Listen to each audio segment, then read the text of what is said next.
Hell's Kitchen. Late night in Hell's Kitchen is the scariest, but it also happens to be the carnival time for those who live in Hell's Kitchen. Blood and violence are happening on this street all the time.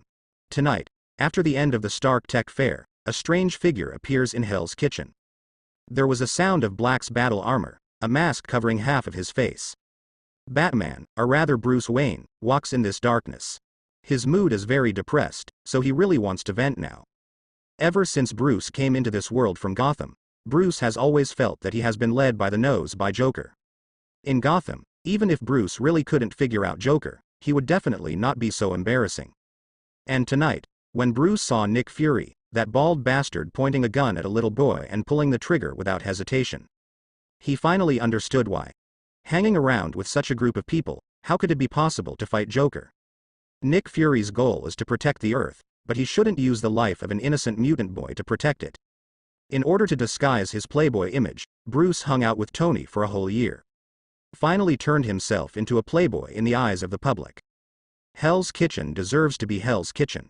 After walking a few steps, Bruce heard a cry for help. Help.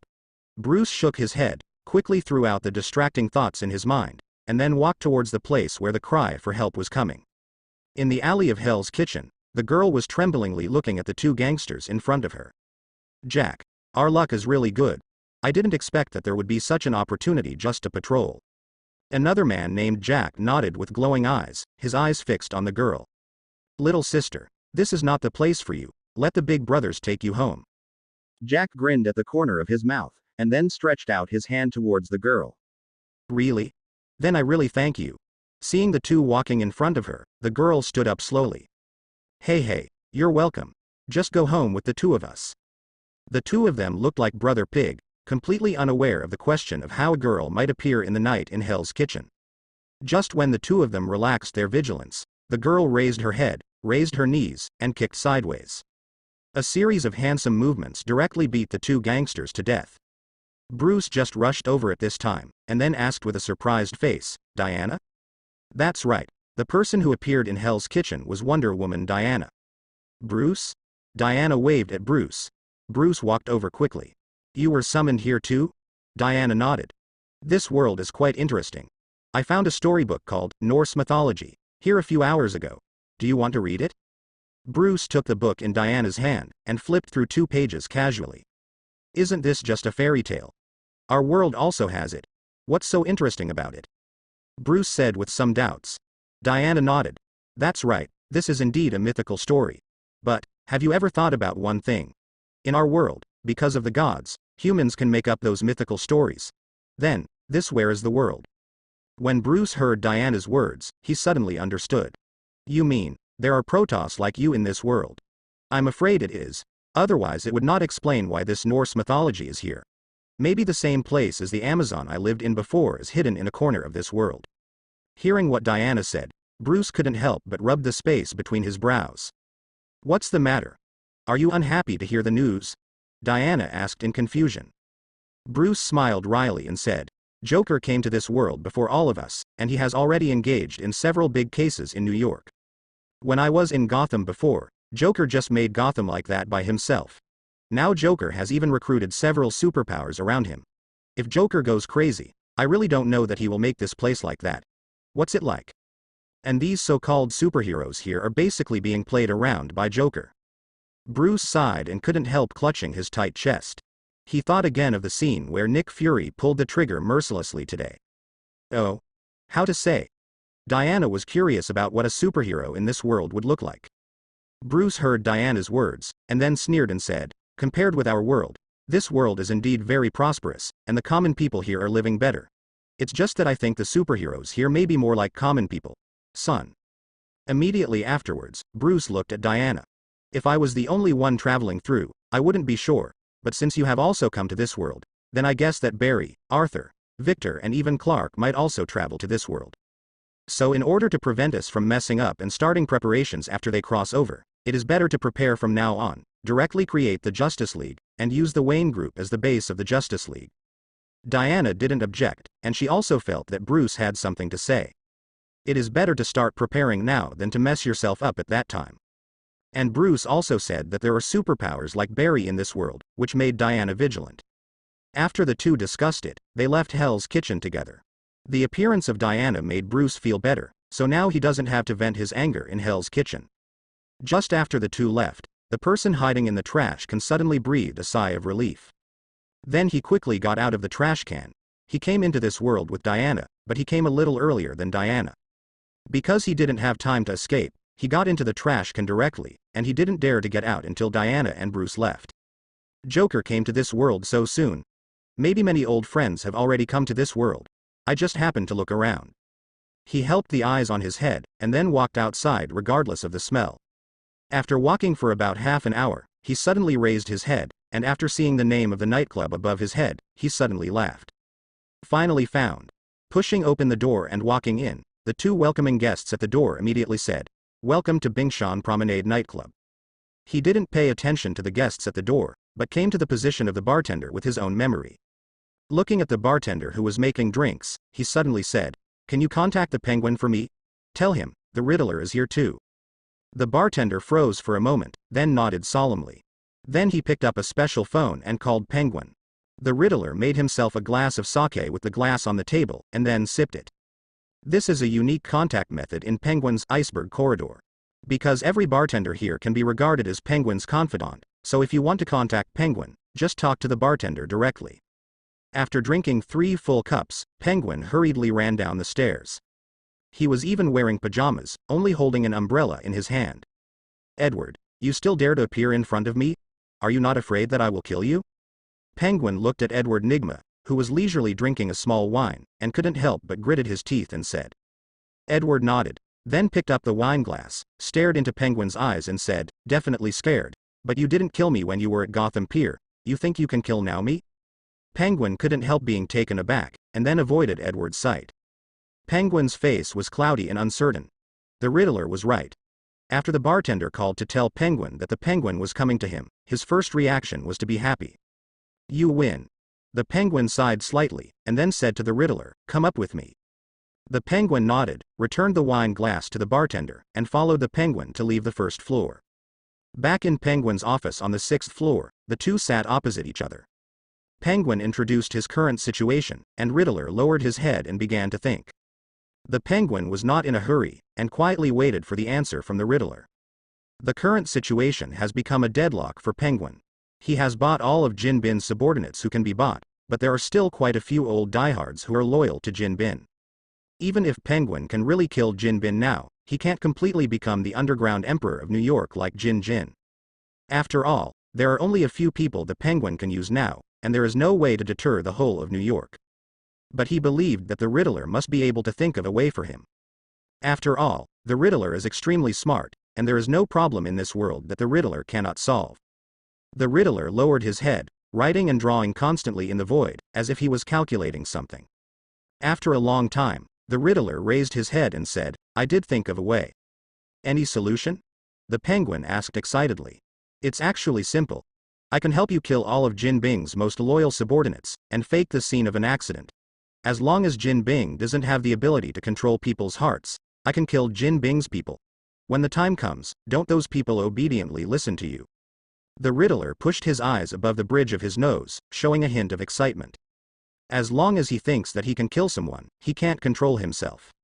Hearing the Riddler's approach, the Penguin was silent for a moment, then nodded slightly. "Then I'll give you a list." A bloodthirsty smile appeared on the corner of Riddler's mouth. Not long after, a bodyguard hurried in and handed Penguin a list of Jin Bin's loyal followers. "Get me a green suit, now I can't wait to start playing." The Riddler looked at the long list in front of him, his eyes revealed obsession. Penguin nodded. "During this time, you should live in the iceberg corridor." The Riddler shook his head. "Forget it, Oswald. You know me, I'm not interested in staying in one place for too long." After finishing speaking, the Riddler picked up another bodyguard inside the green suit left the iceberg corridor. But when he was going out, the Riddler turned his head and said to the Penguin, "Maybe you don't know it yet, but now Wonder Woman has also come here. If you don't want to die too early, you still don't want to die too early. It's too much dancing." After speaking, the door was closed. "Wonder Woman is here too? It seems that this world is really going to be lively." Penguin suddenly let out a sinister laugh. "It's only been a year, and you started the Wayne Group?" Bruce and Diana came to the Wayne group, and Diana asked with a look of surprise. Bruce nodded. I met the world's richest man by accident when I came here, and it is true that the Wayne group can become such a behemoth in such a short period of time without Tony's help. Do you mind if I look around? Diana began. Bruce shook his head. Definitely don't mind. Then you see, I'm going back to bed. Tomorrow, that bald head of Nick Fury will probably come to me again. Diana didn't look back, but just waved to Bruce. After Bruce left, Diana started walking around. To be honest, it's not much different from Bruce's secret base in Gotham. Even Diana has seen that Bruce is already preparing to build a fighter plane with huge amounts of it, and there are even many things beside it that even Diana doesn't recognize, which seem to be satellites. Continue walking inside. Diana finally saw what she wanted to see. This is Bruce's combat command room. On the wall, there are all the possible enemies that Bruce has noticed over the past year. Diana gently opened the door and walked in. I saw on a huge amounts of blackboard, the first to bear the brunt is Joker. And behind the Joker, there is a bald black egg wearing a blindfold. Later, Diana also saw a particularly obese person with Kim and Faith written on it. The boss of Hell's Kitchen, the underground emperor of New York. Until the last picture, Diana froze for a moment. Because the above is not a person, but a hammer embedded in the soil. Even this hammer was marked with a big question mark by Bruce. Diana squinted at the photos of the hammer taken from various angles below, and she suddenly froze for a moment. Because the symbol on the hammer is exactly the same as the symbol of Mjolnir in the Norse mythology she just saw. It can't really be such a coincidence, Diana murmured, rubbing the picture with the Mjolnir mark. The next day, Bruce got up early. After finishing breakfast with Diana, they headed into the training room. At 10 o'clock in the morning, Alfred's voice rang in the training room. Got up. My lord, Tony Stark and Nick Fury have come to the Wayne group, are you going to let them in? Bruce rolled over from the horizontal bar panting, wiped the sweat off his face, and said, exactly, even if Nick Fury doesn't come to me, I will go to him. Alfred, you take them first. Go to the reception room and inform Diana for me by the way, I'll be there right away. Okay, sir. Then I'll take them to drawing room number 1. Bruce sneered. Let's take it to number 2, not everyone can enter number 1. After speaking, Bruce hung up. Alfred outside shook his head helplessly when he heard Bruce hang up the phone, and then said to the two of them, let's go, you guys, I'll take you to waiting room number 2, the master will be here soon. Nick Fury nodded blankly, and Tony looked thoughtfully at Nick Fury next to him. You know, although Tony has never been in the number 1 living room of the Wayne group, he has heard of it. He would only open the number 1 reception room when receiving important people. Couldn't Nick Fury, the head of S.H.I.E.L.D., get into parlor number 1? Definitely not. This is Bruce's blow to Nick Fury. As for Tony himself, it's all straight to the Batcave. Under the leadership of Alfred, the two came to the living room number 2, where Diana was already sitting in the living room at the moment. Alfred, how do you feel about this world? Diana selectively ignored the two, but asked Alfred. Alfred smiled, and then said, Miss Diana, the business in this world is much easier than ours, and the IQ of those criminals is not so high, they are all like barbarians with no energy. Diana nodded with a smile, and then asked Alfred, when will Bruce arrive? It should be soon, the master is doing basic physical training just now. After speaking, Alfred left. Nick Fury squinted his eyes and walked in front of the author's Diana, and then asked condescendingly, you also crossed over from their world? Diana did not answer Nick Fury's question, but pointed to the seat opposite. You can ask Bruce if you have anything. The tone was very cold, and Nick Fury's face suddenly sank. Diana saw a photo of Nick Fury in the combat room yesterday. For this kind of guy who can shoot and kill children, she really has no interest in dealing with him at all. The atmosphere in the number 2 reception room suddenly cooled down. After about 5 minutes, Bruce, who was wearing a vest and covered in sweat, came to the number 2 reception room. The ferocious muscles like fine steel bones can be seen through the vest. Bruce sat down next to Nick Fury with a carefree face, and then asked, what do you guys want to do here today? Nick Fury was silent for a moment, then took out a document from the document bag behind him. Here is the Avengers joining agreement. She Stark has decided to become the Avengers tactical advisor. You can also take a look. Bruce didn't even bother to flip through it. After a glance, he threw the words, Avengers Accession Treaty, aside. Nick Fury's face suddenly turned cold. Bruce Wayne, what do you mean? Even Tony looked at Bruce in bewilderment, obviously not understanding why he did this. What do I mean? Bruce sneered, slammed the table, and fixed his eyes on Nick Fury. Why don't you ask what you mean? Bruce stood up and approached Nick Fury step by step. Director Nick Fury, I have to say, your shield really opened my eyes. You actually killed a child for no reason. You are really more evil than Joker. Nick Fury also stood up, and then said coldly, that's because as a mutant, he has the possibility to destroy the world. Bruce sneered. It's just a possibility, you don't even know for sure and want to shoot and kill? Nick Fury sat firmly on the chair and looked at Bruce, and then said bluntly, as long as I can kill this possibility, even if it is false, I will shoot without hesitation. My mission is protect the Earth from being destroyed. Huh. Bruce shook his head, then looked at Nick Fury with a look of trash. It seems we have nothing to say between us? That's right. I can also tell you that as long as there is even the slightest possibility of destroying the world, no matter whether he is an old man or a child, I will kill them all without leaving any room. Bruce couldn't suppress the anger in his chest, and hit Nick Fury directly to the ground. Just because of you. Still want to fight Joker? Just because of you. Why can someone like you sit in the position of S.H.I.E.L.D. director? You really make me sick. Even though Nick Fury was knocked down to the ground, his eyes didn't change at all, and he even asked Bruce contemptuously, then can you do it? Just relying on your ridiculous non-killing doctrine? Do you think it really works? Nick Fury stood up, touched the blue corner of his mouth that had been punched by Bruce, and then asked Bruce. Bruce sneered. As a person with a conscience, I prefer to believe in the law rather than use armed violence to solve everything in this world. If I want, I can launch a nuclear bomb anywhere in the world right now, but does it work? If you don't believe in the law, what are you going to believe in? Your ridiculous and humble Avengers. After saying this, Bruce has no interest in talking to Nick Fury. After all, there is an old saying that goes well, it's not too much to speculate. So Bruce turned around and left the number 2 living room. And Diana, who saw Bruce leaving, also wanted to leave with Bruce, so Tony quickly said, please wait. Diana turned her head, looked at Tony with some doubts and asked, is there anything else? Tony waved his hand quickly. Please don't get me wrong, I am not with him, I just want to ask you a few questions about your opinion on Bruce. Diana nodded, then sat down opposite Tony again and said, what do you want to ask? If I can answer it, I will answer you. Tony nodded quickly. If it was normal, when he saw a beauty of Diana's level, he would definitely go up and flirt first, but now that S.H.I.E.L.D., which he just joined, is about to turn against Bruce, he can only put his mind away first. Tony glanced at Nick Fury who was still standing there, and then asked, what kind of person is Bruce in your world? Diana said without hesitation, in our world, Bruce has many titles. One of the richest men in the world, one of the most technologically advanced men in the world, one of the best detectives in the world, one of the best all-around athletes in the world, one of the best fighters in the world. These titles, no matter what title, there are no more than 10 people in front of him.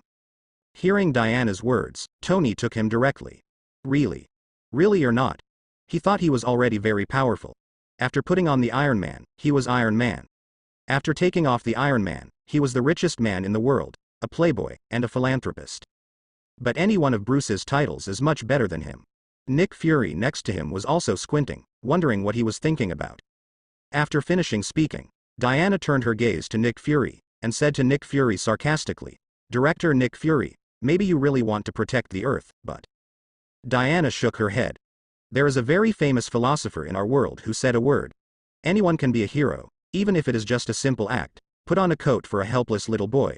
Let him know that life can actually go on. Instead of directly drawing a gun to prevent the destruction of the Earth. Nick Fury clenched his fists tightly. How could he not hear that Diana was mocking him? Ironically, he wanted to kill an innocent little boy. Diana looked at Nick Fury and continued.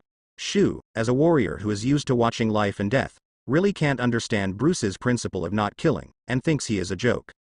But do you know? He doesn't need to kill people. Bruce is a person who is extremely lonely, and he is a person who walks in the darkness. The farming and the darkness serve the light. Having said that, Diana sighed. Bruce didn't have to kill people at all, because for many people, the name Batman originally represented fear. After saying this, Diana let out a long breath. That's all I can say, so do your own thing. After speaking, Diana opened the door and left. Only Nick Fury with an uncertain face and Tony with a confused face immersed in self-doubt were left. Diana, who had just walked out of the living room, saw Alfred waiting outside. Seeing Diana coming out, Alfred hurriedly said, "Miss Diana, the master wants to ask you something, and he is in the conference room now." Diana nodded, and then followed Alfred into the meeting room. Bruce from at the moment is typing something quickly with a laptop. Diana sat down not far from Bruce, then looked at the contents of the notebook and asked in surprise, "Justice League?" Bruce nodded. "Actually, I had this idea a long time ago. It's just because Alfred and I traveled to this world, so I didn't start the Justice League plan. But now, Diana, you have crossed over. I believe that more and more people will cross over in the future. Even when the time comes, maybe people like Steppenwolf and Doc Katanga will also cross over." Listening to Bruce's words, Diana swallowed a mouthful of saliva. If even this kind of character has passed through, then this world is really unfortunate. Bruce nodded. "So in order to prevent this from happening, and this damn world turning our world's superhero into a villain, I want to create a Justice League in this world." Diana nodded. "I agree. That's good." Bruce nodded, and then began to design the logo of the Justice League. After everything was ready, Bruce anonymously submitted a Justice League email to the top person, and the final title read Batman. After submitting all the emails again, Bruce relaxed. Diana said at this time, "I saw you posted a photo of a hammer in the combat command room?" Bruce nodded.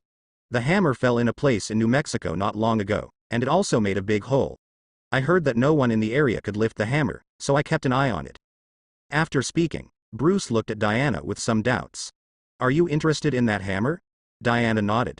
"If I'm not wrong, the hammer should be endowed with some kind of divine power. Only when certain conditions are met can it be lifted up. I want to see it." Bruce nodded when he heard Diana say this. "Just recently I bought a private jet and it arrived. Give me 2 days to prepare something, and I will go there with you." Diana nodded. "Then I'll be wandering around New York these days to see what the world is like." After speaking, Diana changed her outfit and left the Wayne Group. New York Airport. "Stephen, have you really decided to go to the Himalayas?" Christine's eyes were full of tears, and his gaze was full of Strange. Strange nodded. "I made up my mind when that bomb exploded not far from us yesterday." Strange took a deep breath, then grabbed Christine's shoulders with his trembling hands and said seriously, "I didn't expect the explosion to happen in front of me, but I have no way to protect you." Just when the two were tired, the radio at New York Airport suddenly rang. "Please call NY9527 for tourists going to Zoomerang to register and check in now." Strange hugged Christine, then let go of her hand. "Wait for me." After speaking, Strange stepped onto the plane. Christine's eyes were fixed on Strange's back, until he boarded the plane before turning and leaving B. New Mexico Airport. A private plane approached slowly, and after several days of preparation, Bruce and Diana finally flew over from New York. "Where do we go now?" Bruce asked in a low voice. Diana said without any hesitation, "Let's go to the place where the hammer landed first. I have long wanted to see what the gods of this world look like." Bruce also nodded, so he drove a luxury car directly from the private jet. Because the place where the hammer landed was relatively remote, and the first time S.H.I.E.L.D. discovered Mjolnir, Phil Coulson started to disperse the crowd and build a base around the hammer. So the hammer thing is not known by many people. And Bruce only knew that such a thing happened in New Mexico before, so the two could only go all the way to ask and finally came to the place where the hammer landed. It's just different from the photos taken before. After S.H.I.E.L.D. discovered the hammer that could not be picked up, it directly dispatched local troops to build a base in just 2 days, and even the people in S.H.I.E.L.D. experts were also sent over. Diana rubbed her chin, then looked at the landing site where the base had already been built and asked, "Should we go there now?" Bruce grinned. "Why not?" With that said, Bruce drove Diana to the side of the base. And their traces were naturally discovered by the S.H.I.E.L.D. agent in the base for the first time. "Warning. Warning. This place is closed to the public now. Please return immediately." Ignoring the warnings, Bruce got out of the car and walked to the door. Several S.H.I.E.L.D. agents on both sides pointed their guns at Bruce immediately. Bruce ignored it, but said, "I'm looking for the person in charge here." Several S.H.I.E.L.D. agents ignored Bruce's words, but said, "This place is not open to the public now. Please leave immediately." The speaking agent stared fixedly at Bruce, as if Bruce would shoot without hesitation as long as there was any movement. Bruce didn't embarrass the agents either. Instead, he said, "Go and report to your person in charge. The person here is Bruce Wayne. I don't think your person in charge should blame you." Bruce Wayne.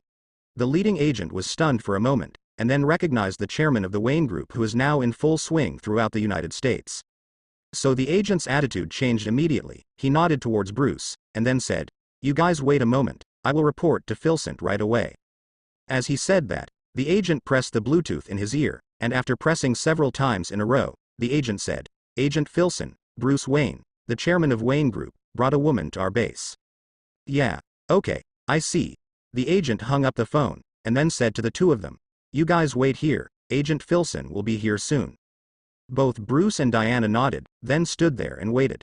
As S.H.I.E.L.D.'s usual nice guy, Filson didn't keep Bruce and Diana waiting too long. A few minutes later, Filson appeared in front of the two of them. "Agent Filson, we want to go in and have a look at the hammer that can't be lifted." Bruce straightforwardly stated his purpose of coming here.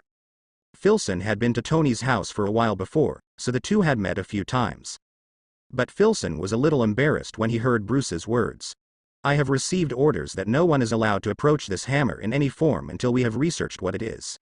After finishing speaking, Filson looked at Bruce and the two gritted their teeth and said, "Otherwise, I'll ask director Nick Fury to see if he can open a back door." Just as Bruce was about to speak, Diana shook her head at Bruce.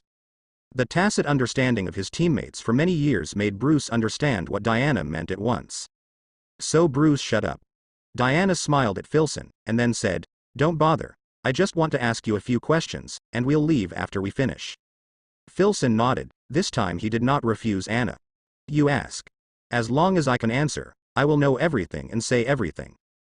Diana asked, "Did you not move the hammer no matter what you did?" Filson looked at Diana in surprise, and then nodded. "That's right, we have used almost all the means now, but we still can't move the hammer at all. We suspect." Before Filson finished speaking, Diana said, "Do you suspect that this hammer is not a product of the earth?" Filson nodded. Immediately afterwards, Diana continued, "Is the pattern on the hammer the pattern on Mjolnir in Norse mythology?" Filson nodded. "That's right, so now our experts suspect that maybe the hammer was landed on Earth by aliens." Diana smiled, and didn't continue to ask questions, but turned to Bruce and said, "Let's go, I'm basically sure now." "Wait a minute, what are you sure about?" Filson asked quickly. "Perhaps after a while, you will know that weapons that can be equipped with a selection condition are rare. Maybe the owner of this hammer should be on Earth?" After speaking, Bruce and Diana left the place where the hammer fell in the car. "Is what you just said true?" After walking a little further, Bruce looked at Diana and asked. Diana nodded. "I don't need to lie to them." Diana thought for a while, and then said, "The conditions for making this kind of weapon are very strict, and only those who meet all the conditions are eligible to take up the weapon.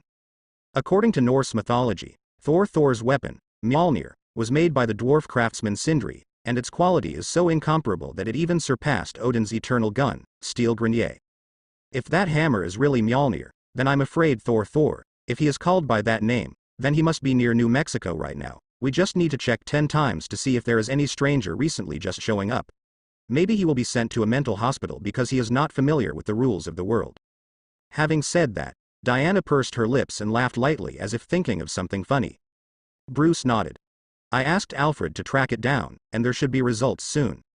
After Bruce and Diana returned from the place where the hammer fell, they went straight to a small town 50 kilometers away from the place where the hammer fell. "Where are we going now?" Diana asked. "Let's find a place to eat first. I've been busy all morning, and I haven't had a bite of hot food yet." Bruce thought for a moment, then spoke. Diana also touched her somewhat shriveled stomach. "I'm really hungry." The two drove the car, looking for restaurants along the road. But most of the roads are residential areas, so the two searched for a while. Finally, Diana's eyes lit up. Then he pointed to a place and said, "There's a restaurant in Bruce's place." Bruce nodded and drove the car directly to the door of the hotel. "Sorry, we have some customers who are not picking up customers today." Before the two of them could enter, the boss at the door spoke. "Not picking up customers?" Bruce was taken aback for a moment, but then he shook his head helplessly, and then directly took out a bank card. "A meal of $10,000, are you picking up customers now?" "Bosses, please." There was a smile on the face of the boss at the door. "You know, that's $10,000. He worked hard for a month and could earn up to $2,000. And now the person in front of him is paying $10,000, which directly tops his income for half a year. In this case, it is naturally impossible for the boss at the door to refuse. Bruce and Diana both walked in. The three people in the restaurant were obviously taken aback.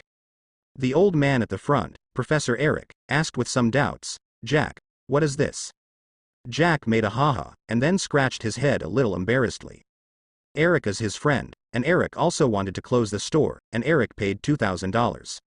So Jack could only bite the bullet and said, "These two friends gave me $10,000, and they just wanted to have a meal here. I was too embarrassed to refuse, so I agreed." Professor Eric was silent for a moment, then nodded, without speaking. The two girls behind him fell silent for a moment. Bruce and Diana found a random place and sat down.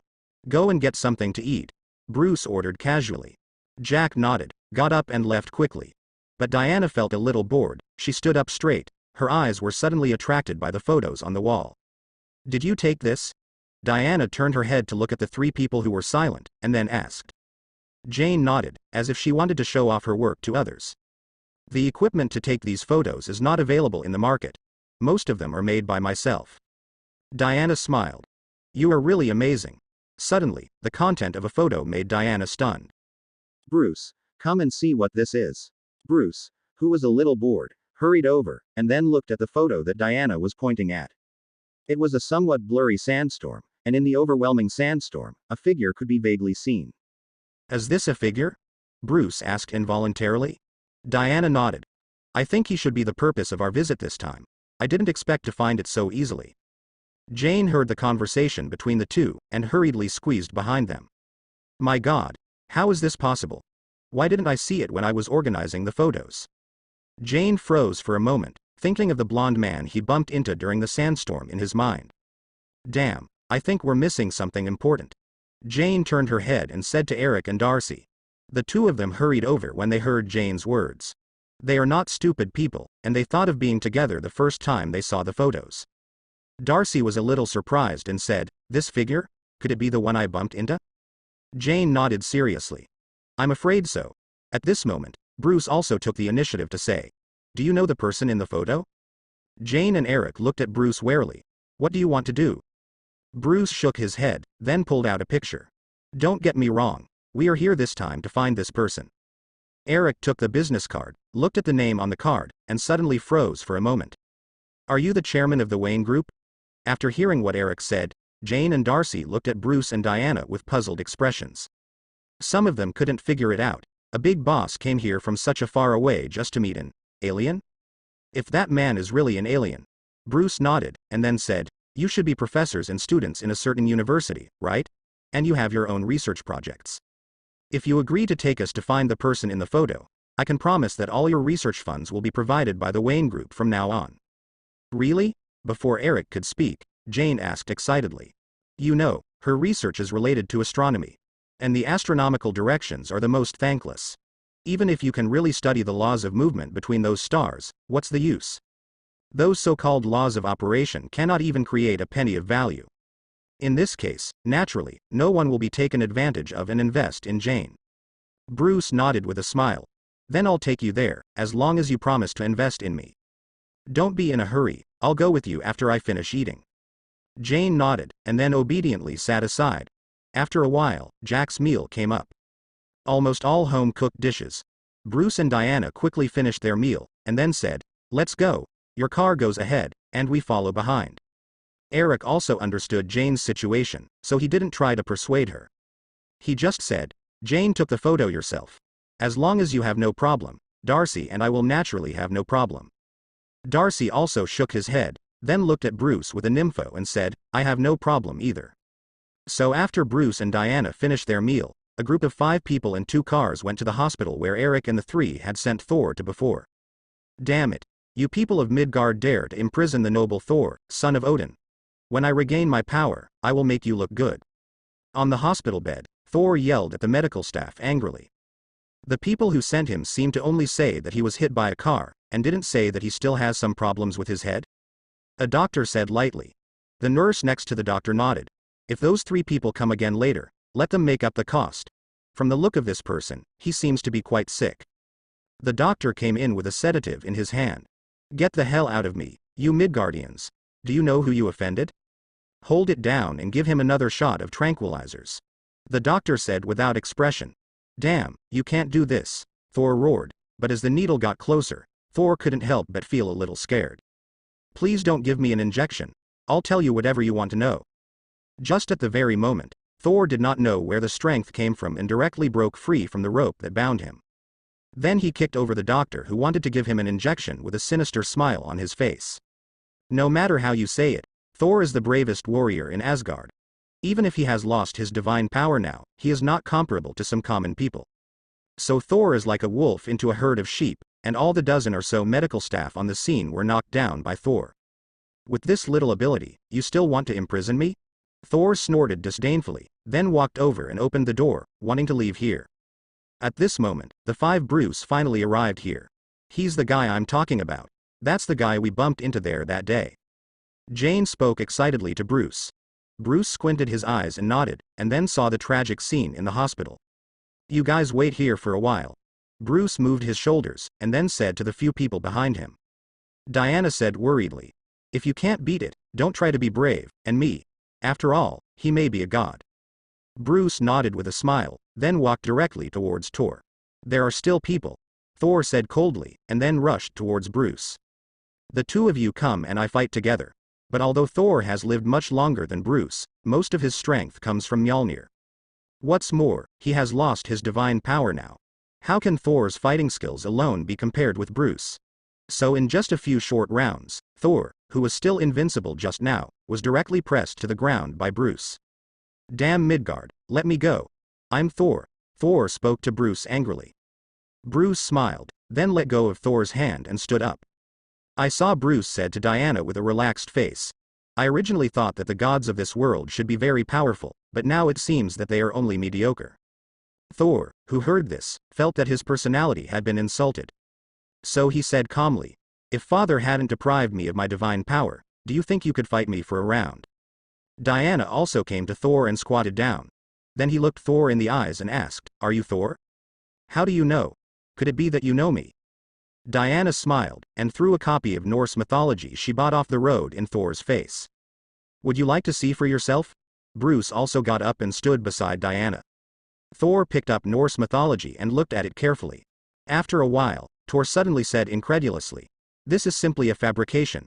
How could Loki be my uncle? He is my real brother. Diana narrowed her eyes, and then asked softly, are there any mistakes besides this? Thor shook his head.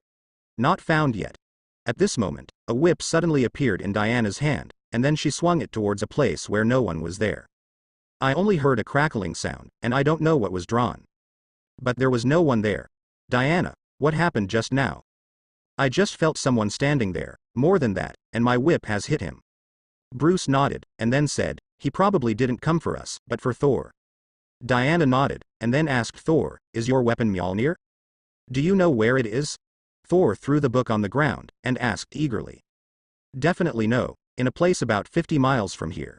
Do you need us to take you there? Diana asked. Definitely need it. As long as I can get Mjolnir back, I can regain the power of Thor. When the time comes, I will fight you again. With that said, Thor showed a provocative expression towards Bruce. Bruce smiled. I'm here anytime, as long as you tell me 3 days ago. Hearing what Bruce said, Thor nodded in satisfaction. He couldn't wait to say, then what are we waiting for? Hurry up and help me get Mjolnir back.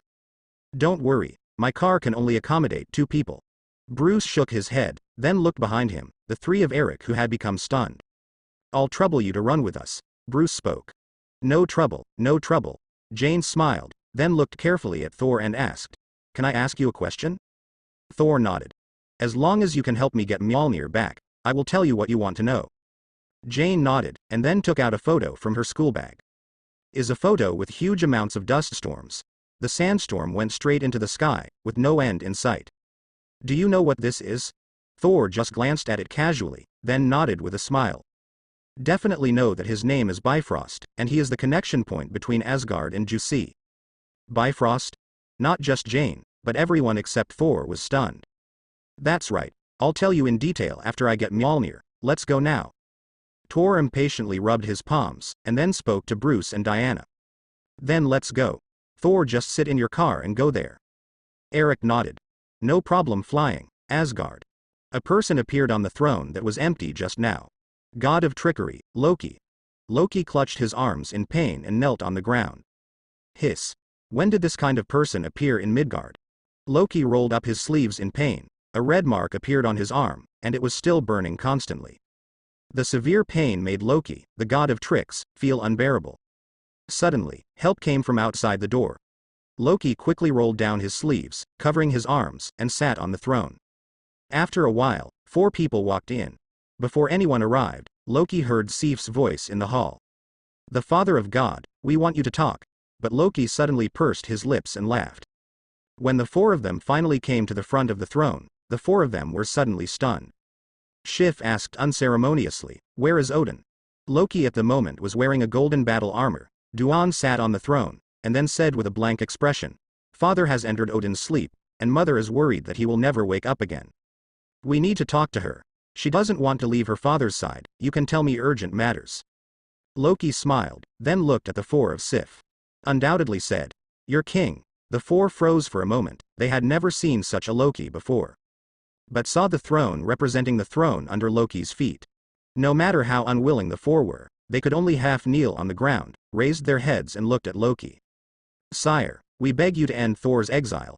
Loki sneered, then walked down the throne slowly, came to Sif and said, "My first order cannot disobey the last order of the Father of God, and our battle with Jotunheim is imminent. Our people need the kingdom's policy to continue. All of us must unite and guard the realm of God." When Sif heard Loki say this, she couldn't bear it directly, and wanted to stand up and teach Loki a hard lesson. But Fandral quickly grabbed Sif, who was about to stand up, then stared at Loki closely and said, quietly, "Very good. Then wait for my order." After speaking, Loki turned away from directly. Sif spoke to Fandral angrily. "Why did you stop me? Can't you see it? Loki just doesn't want Thor to come back." Sif, "Don't get excited. We definitely know." Fandral smiled wryly, and then spoke. "Now the 4 of us are Thor's only hope. If you did something just now, then Thor's only hope is gone." Hearing what Fandral said, Sif finally calmed down, and then asked, "Then what should we do now?" Fandral looked at Bifrost, and then said coldly, "Let's go to Midgard to find Thor." Bruce and his party originally wanted to go directly to Mjolnir's landing site. But just after walking a few steps, Thor's stomach started growling. In desperation, everyone could only go back to the hotel first. Thor touched his nose in embarrassment, but was quickly attracted by the beer. He drank cup after cup and didn't even eat much of the meal that Jack had just prepared on the table. After an unknown amount of time, Thor burped heavily. "Okay, let's go." Everyone was preparing to continue on the road when several shield cars suddenly appeared in everyone's field of vision. After entering the door, one by one shield agents began to move everything they could see without mercy. Bruce's eyes narrowed, watching all this closely. Diana also looked at these people with a thoughtful expression. "What are you doing? Don't take my stuff." Jane saw that these people began to transfer the research results of their hard work for a long time as soon as they came in, and suddenly became anxious, and the Alliance blocked these agents. "Get out of here quickly, I'm going to call the police." Just then, Thor couldn't take it anymore. He rushed directly towards these agents. Seeing this, the agent immediately wrestled with Thor. "Damn it, put down Jane's stuff." I saw that Thor was like a tiger among these shield agents, and almost everyone couldn't stop Thor. At this moment, Filson finally came here. As soon as he entered the door, he saw Bruce and Diana sitting there quietly, and his heart suddenly skipped a beat. Immediately, he saw S.H.I.E.L.D.'s well-equipped agents were almost knocked down to the ground by a blonde man. Filson was taken aback for a moment, and after greeting Bruce and Diana, he went straight to Thor. Jane behind him asked directly to Faye Fireson, "What happened here? Why did you take my things away?" Filson secretly groaned in his heart. Originally, S.H.I.E.L.D. didn't like S.H.I.E.L.D. in Bruce. If Bruce misunderstood again today, then Bruce would really part ways with S.H.I.E.L.D. So Filson quickly said, "Miss Foster, I am Agent Filson from S.H.I.E.L.D. We need to urgently call your..." Before Filson finished speaking, Jane said angrily, "What's the use of you talking about these? I won't allow you to take them away." Eric hurried to Filson and held Jane back. "Jane, this is more serious than you think, let them go." "Let them go? It's my life." Filson quickly shook his head. "We are only borrowing it temporarily, and we will return it to you when we run out." Just then, Bruce stood up suddenly, and clapped his hands. "I have to say, Filson, you S.H.I.E.L.D. can open my eyes every time. Or, you shield, is a violent institution. Filson froze for a moment, then shook his head. Mr. Wayne, you misunderstood us, we just want to use Miss Foster's atmospheric observation data. Bruce sneered, then stared firmly into Filson's eyes and said, what's the difference between you guys and robbers? What's more, you don't need to take them. I've already found the person you're looking for. With that said, Bruce pointed to Thor. He is what you are looking for, Master of Mjolnir. He? Filson froze for a moment, then looked at Thor with disbelief. Thor nodded with his head held high. That's right. If you're looking for Mjolnir's master, then it's me. Mjolnir. It's the hammer from your base, Bruce kindly reminded him. Hearing what Bruce said, Filson looked at Thor with a little more seriousness and suspicion at the same time. After all, he had already used various methods for that hammer, but none of them moved. One can imagine how heavy the hammer is. But Bruce just wandered the street and pulled out a man and said he was the owner of the hammer. Even if this man is in good shape. Filson squinted his eyes and looked at Thor. After a pause, he said, go to the base with me. If this Thor can pick it up, then we will return the hammer to its original owner. Thor also said confidently, in Midgard, I dare say that no one else can afford my hammer except me. Filson was also interested when Thor said this, and then asked Thor, what do you mean by that? Is that hammer alive? Definitely. Speaking of his weapons, Thor was full of pride. Mjolnir was specially made by my father, the king of the dwarf clan, with a dead neutron star core. Thor thought for a while, and then said, my father said that if you want to pick up Mjolnir, you only need to meet any one of the two conditions. The first one is to be recognized by Mjolnir. Only pure and kind people with no trace of dirt in their hearts can be recognized by Mjolnir. Then what about the second one? Filson asked eagerly. Thor looked at Filson, and then slowly said, the second condition is actually very simple.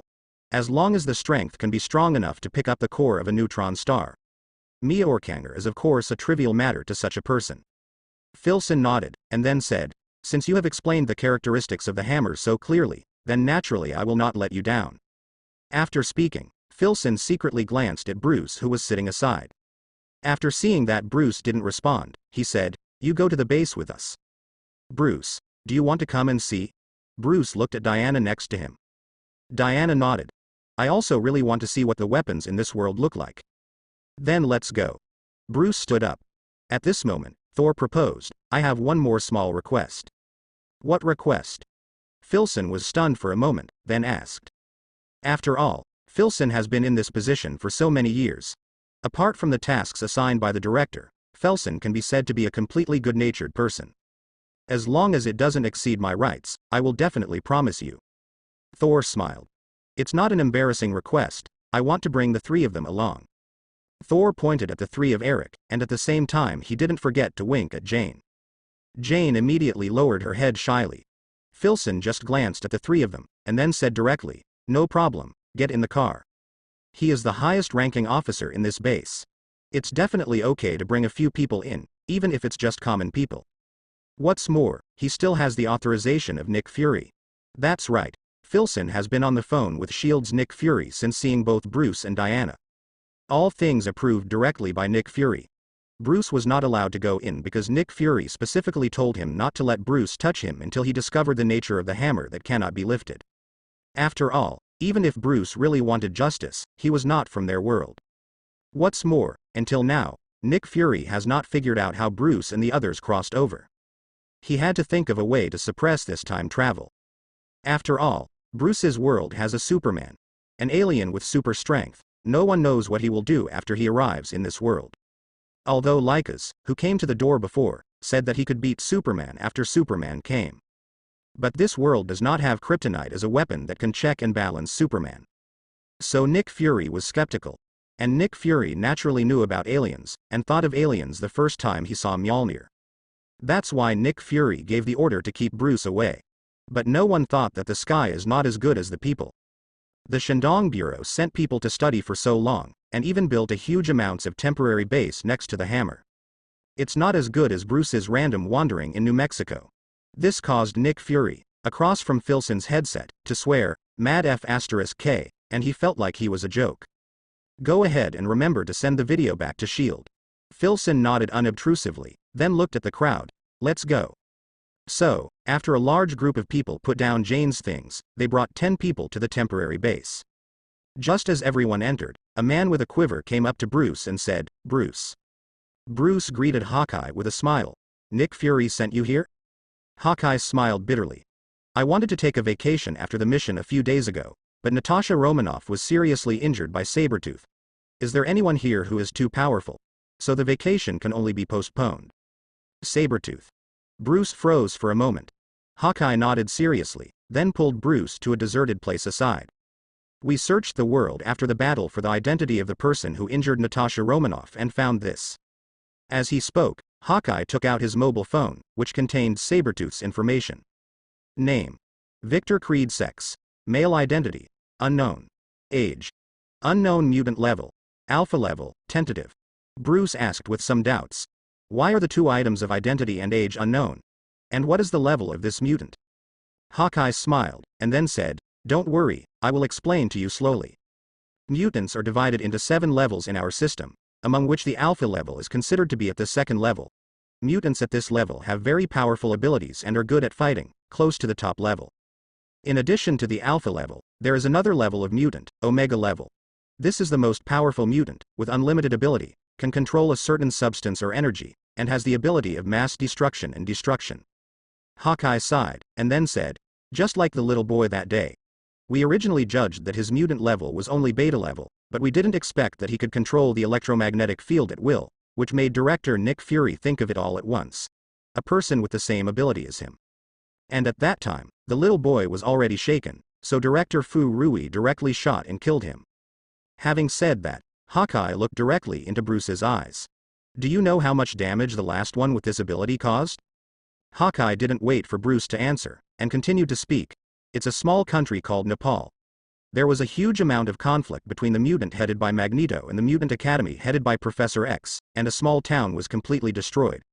Wait for hour when the agent got there, there were almost no living people in that town. The Magneto's ability is to control iron through electromagnetic fields, just like that little boy." Bruce shook his head. Maybe that little boy did have a chance to become Magneto before, but that was only before. As long as we give him the right values, maybe he will become an ally. It's just that, I'm afraid it's impossible to take it now. Speaking of this, Bruce sighed. Follow Joker, as long as Joker guides that boy a little bit, the evil in that boy's heart will flourish. I only hope that when the second Magneto really appears, you can bear it. Just live there." Hawkeye fell silent when he heard Bruce's words. He also didn't feel the absurdity of Nick Fury suddenly shooting that day. Bruce looked at Sabretooth's information at this time and asked, "I can understand that the identity is unknown, but why is the age item also unknown?" Hawkeye gave a wry smile. "Maybe you don't know, after investigation we found that we not only found this person in World War E, he even participated in World War I." Hawkeye called up 2 more photos, and it's not just the photos, even the names are exactly the same. Bruce looked at the 2 photos in silence.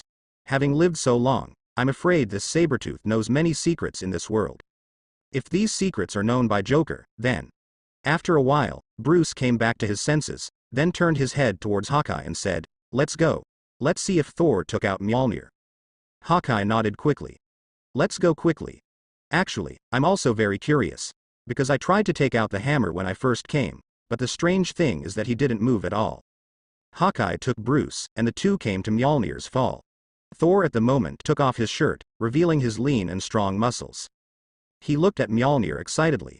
"Great, Mjolnir, we can finally go home." While speaking, Thor came to the side of Mjolnir, then reached out and grabbed it. "Get up."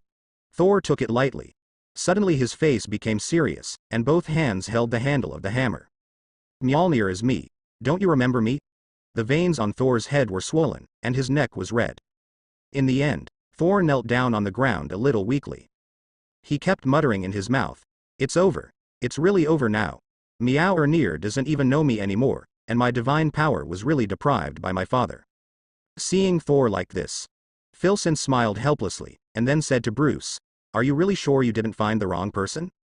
Bruce was also a little unsure. But Diana said categorically, "I didn't make a mistake, as a warrior. I can feel that he didn't lie, he is indeed the Thor of this world." Speaking of which, Diana lowered her head and began to think.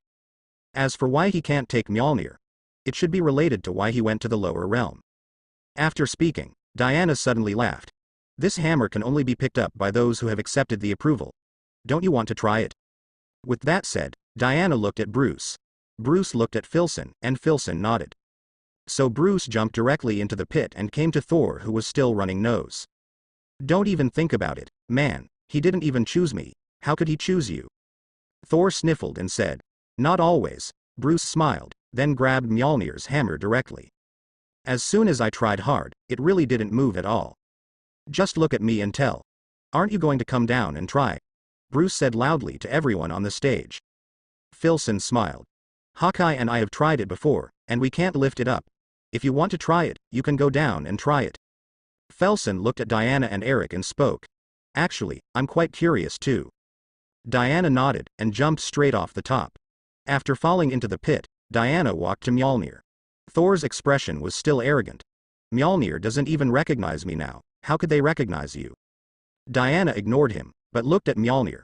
Taking a deep breath, Diana grasped the handle of the hammer, and then gave a fierce force. Mjolnir suddenly and slowly left the ground. Waves of thunder exploded on the hammer. Thor was dumbfounded. There are only 3 questions on his mind right now. Who I am? Where am I? My hammer betrayed. Seeing Diana holding Mjolnir easily, Thor didn't care about Emo, and hurried to Diana, wanting to take Mjolnir. Diana handed Mjolnir to Thor, who reflexively reached out to catch it. But it's a pity that Mjolnir didn't give him this face. Mjolnir sank his hand directly, and then slammed it to the ground fiercely. Seeing Thor's uncomfortable expression, Bruce walked over and patted him on the shoulder with a smile, and then comforted. Isn't it just a weapon? It's a big deal, just change it. Thor made a mournful face, and then looked at Mjolnir, who was whirling in Diana's hand. Are you going to come down and try? Definitely, Jane said. Diana picked up Mjolnir, giving Jane some confidence. So Jane quickly walked down from the stairs next to her, gently grasped the handle of Mjolnir's hammer, and exerted all her strength. Jane let go of her hand helplessly. He can't lift it. Then, both Darcy and Eric tried them all, and sure enough, among the people present, only Diana could afford Mjolnir. Shield. Nick Fury looked at the sky full of thunder and Diana holding Mjolnir in disbelief, and said, F*K. What the hell are these monsters summoned? The thunder all over the sky also instantly attracted a large group of shield people. Everyone watched this scene in disbelief. Not far away, the bald agent squinted his eyes, and then took a picture of this scene with a miniature camera. Uploaded directly to the Hydra profile. Shock. This hammer can summon thunder.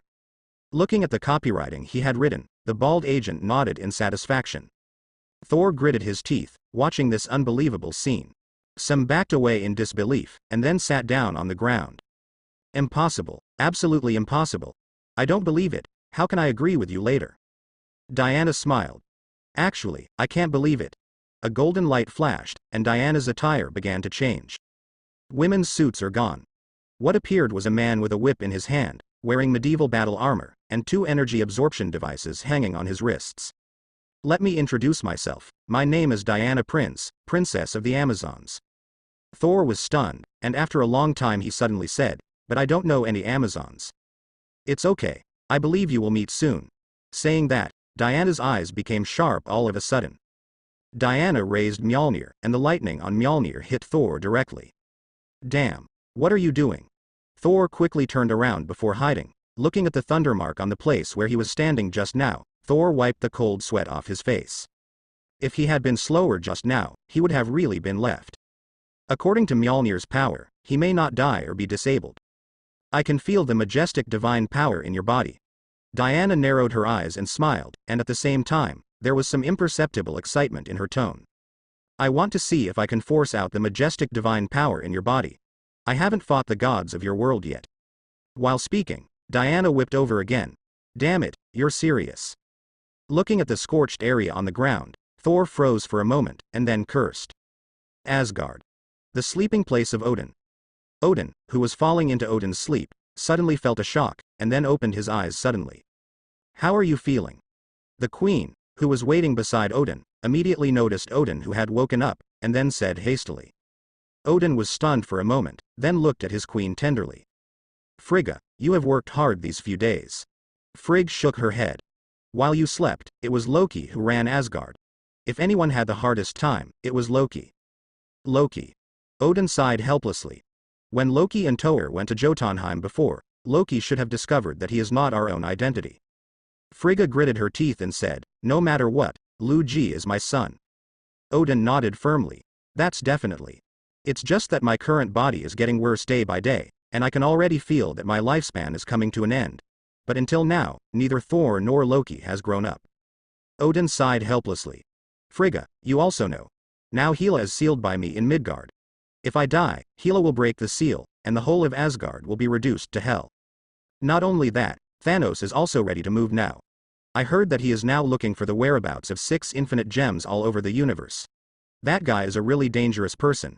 If I die, I am afraid that even he'll take Curry's gloves too." Frigga is obviously aware of these things too. But even Odin has no way to deal with it now. What can she do as a woman? So Frigga could only sit next to Odin, and then took his arm. Loki, who was eavesdropping at the door, had already shed tears. He sighed and turned away from Asgard. Now, under the deliberate release of that guy from Heimdall, Ku Shao and the others have gone to Midgard. Loki's eyes suddenly showed a stern look. "Since my big brother has never grown up, then I will give him some serious information. Maybe he suddenly grew up." Thinking of this, Loki went straight to Jotunheim, where the Frostman was. He wants to help Thor grow. Jotunheim has no sun or moon because of the presence of frost titans. It was dark and frosty. Loki creaked and walked on the frosty grassland, and then came to the location of Lao Zui. Lof is the king of the Frost Titan clan, and he laughed excitedly when he saw Loki. "You came?" Loki nodded, then said coldly, "I want to change the plan." "Changing the plan?" Lof's eyes suddenly filled with murderous intent. "You just said that Odin has fallen into a deep sleep and is about to die, and now you are changing your plan. What do you think of our Frost Titans? Yours dog." "Loki Odinson. If you can't say your reason, then you don't want to go back today," Lof said coldly. Loki calmed down and took a deep breath. "I don't want to see you die in vain. Not long ago, Odin woke up and he has regained control of Asgard. Even if I want you to enter Asgard. With Heimdall's defenses, it simply wasn't possible. What's more, seeing my people live in this place, I really feel heartbroken. Don't you want to live in another place?" While speaking, Loki slowly changed into his original form. Same blue skin as the surrounding Frost Titan. Loki looked up at Lof slowly. "Maybe you can call me by another name, Loki Laufsen." Seeing Loki's appearance, Lao froze for a moment. Suddenly he stood up, his eyes trembling a little. Lof startled the surrounding Frost Titans, wondering what happened to their king. "Loki, are you my son?" Loki's hands behind his back were hardened into fists, but the smile on his face didn't diminish in the slightest. He bowed slightly towards Lof, but his eyes were fixed on him. Loki said word by word, "That's right, if I hadn't come into contact with the casket of ancient winters by accident, I'm afraid would be buried in that old bastard Odin for the rest of my life." Drum. "My father. Odin has awakened, and now the price of attacking Asgard is not affordable for the Frost Titans. Let's go to wage war on Midgard and kill Thor. Ye. Take Midgard. Kill Thor. Take Midgard. Kill Thor. Take Midgard." All the Frost Titans in the audience shouted loudly. "Then I will attack Midgard with the strength of the whole family now," Lof said impatiently. Loki's mouth curled into a sneer, then shook his head at Lof. "We first sent a team of 10 people to investigate Thor's situation. Now Thor has lost all his powers. As long as Thor is killed, then we can send an army to capture Midgard. At that time, we should cooperate with each other. I will go to Odin's treasure curry and steal the casket of ancient winters. Then, we can start a war against Asgard like 1,000 years ago." Hearing Loki's clear words, Lao couldn't help but nodded in satisfaction. "From now on, Loki is the prince of the Frost Titan family and my heir. His orders are my orders, go and carry them out." Yes. The voice is huge, but there was no wavering in Loki's eyes. He just said coldly, "Then I'll leave first. If I stay here for too long, Odin will be suspicious. Goodbye, my son. When we meet next time, you will be Prince of Asgard." Loki nodded, then turned and left Jotunheim. Behind him was the laughter of all the Frost Titans. Loki's eyes are full of murderous intent. He wants to make the Frost Titan exterminate. Thor was rolled all over the floor by Diana, but the divine power in his body could not be used for life and death. Jane looked at Thor with some concern. Definitely, except for Jane, everyone is looking forward to a good show. After all, they knew that Diana would not kill Thor. At this moment, a light curtain suddenly appeared in the temporary base. A cumbersome and ancient imprint was left on the ground. All the shield agents raised their guns nervously and aimed at the light curtain. Thor said excitedly, "It's Bifrost, they're here to pick me up." But before he was happy for a few seconds, Diana slapped him hard on the back again. "Damn it. Do you know who you're smoking?" The light curtain dissipated, and 4 Asgard warriors wearing medieval armor slowly walked out of the light curtain. One of them asked Diana in a cold voice. Diana shrugged, then smiled at Thor. "It seems that you should not be needed now." Seeing that Diana finally stopped smoking himself, Thor breathed a sigh of relief, and then looked at the 4 people who appeared from Bifrost. "Sif? Fandral? Walls? Baron? How did you 4 come down? Did the king ask you to come to me?" Sif shook her head. "Because of your affairs, Odin is now in Odin's sleep, and the queen has given Loki the command of Asgard. After Loki became king, he has no intention of letting you go back. So we snatched Heimdall's sword and forcibly opened the nether of Bifrost to find you." Hearing Sif's words, Thor was a little disappointed, but he still defended Loki and said, "This is normal. The 10th order of the new lord cannot violate the last 10 orders of China." Sif shook his head repeatedly. Even Fandral couldn't help but say, "I feel like Loki just doesn't want you back." "How is it possible? He is my own brother." Thor didn't believe Fandral's words at all. After all, he and Loki lived together for more than 1,000 years, how could he not know his brother? Seeing Thor's stubbornness in this scene, Sif didn't continue to speak. Instead, he took his spear and pointed it at Diana. Only then did the 4 of them see Mjolnir in Diana's hand. "Thor." Sif turned his head in disbelief and asked. Thor touched his nose in embarrassment, and then smiled bitterly. "It's what you saw. After being deprived of my divine power by my father, I lost Mjolnir's recognition. However, Diana has the qualifications to pick up Mjolnir. It's absolutely impossible." Sif lost his voice. For a warrior who has followed Thor for hundreds of years, they naturally know how harsh the conditions for picking up Mjolnir are. In the entire Asgard, only Odin and Thor can afford Mjolnir. Now suddenly someone is proving with practical actions that there are still people on Earth who can afford Mjolnir. It's ridiculous. I don't believe you can actually pick up Mjolnir. Sif spoke angrily at Diana. A smile appeared on the corner of Diana's mouth, and then she assumed a fighting posture, and put Mjolnir back to the original place. "By the way, I feel that the divine power in you is far inferior to Thor, so I don't take advantage of you, you 4 go together." "Damn it, are you underestimating us? We are the bravest warriors in Asgard." "Yeah." A trace of disdain appeared on the corner of Diana's mouth. This immediately annoyed the 4 of Sif. They all looked at Diana angrily. "Let's go. Let her pay for her arrogance."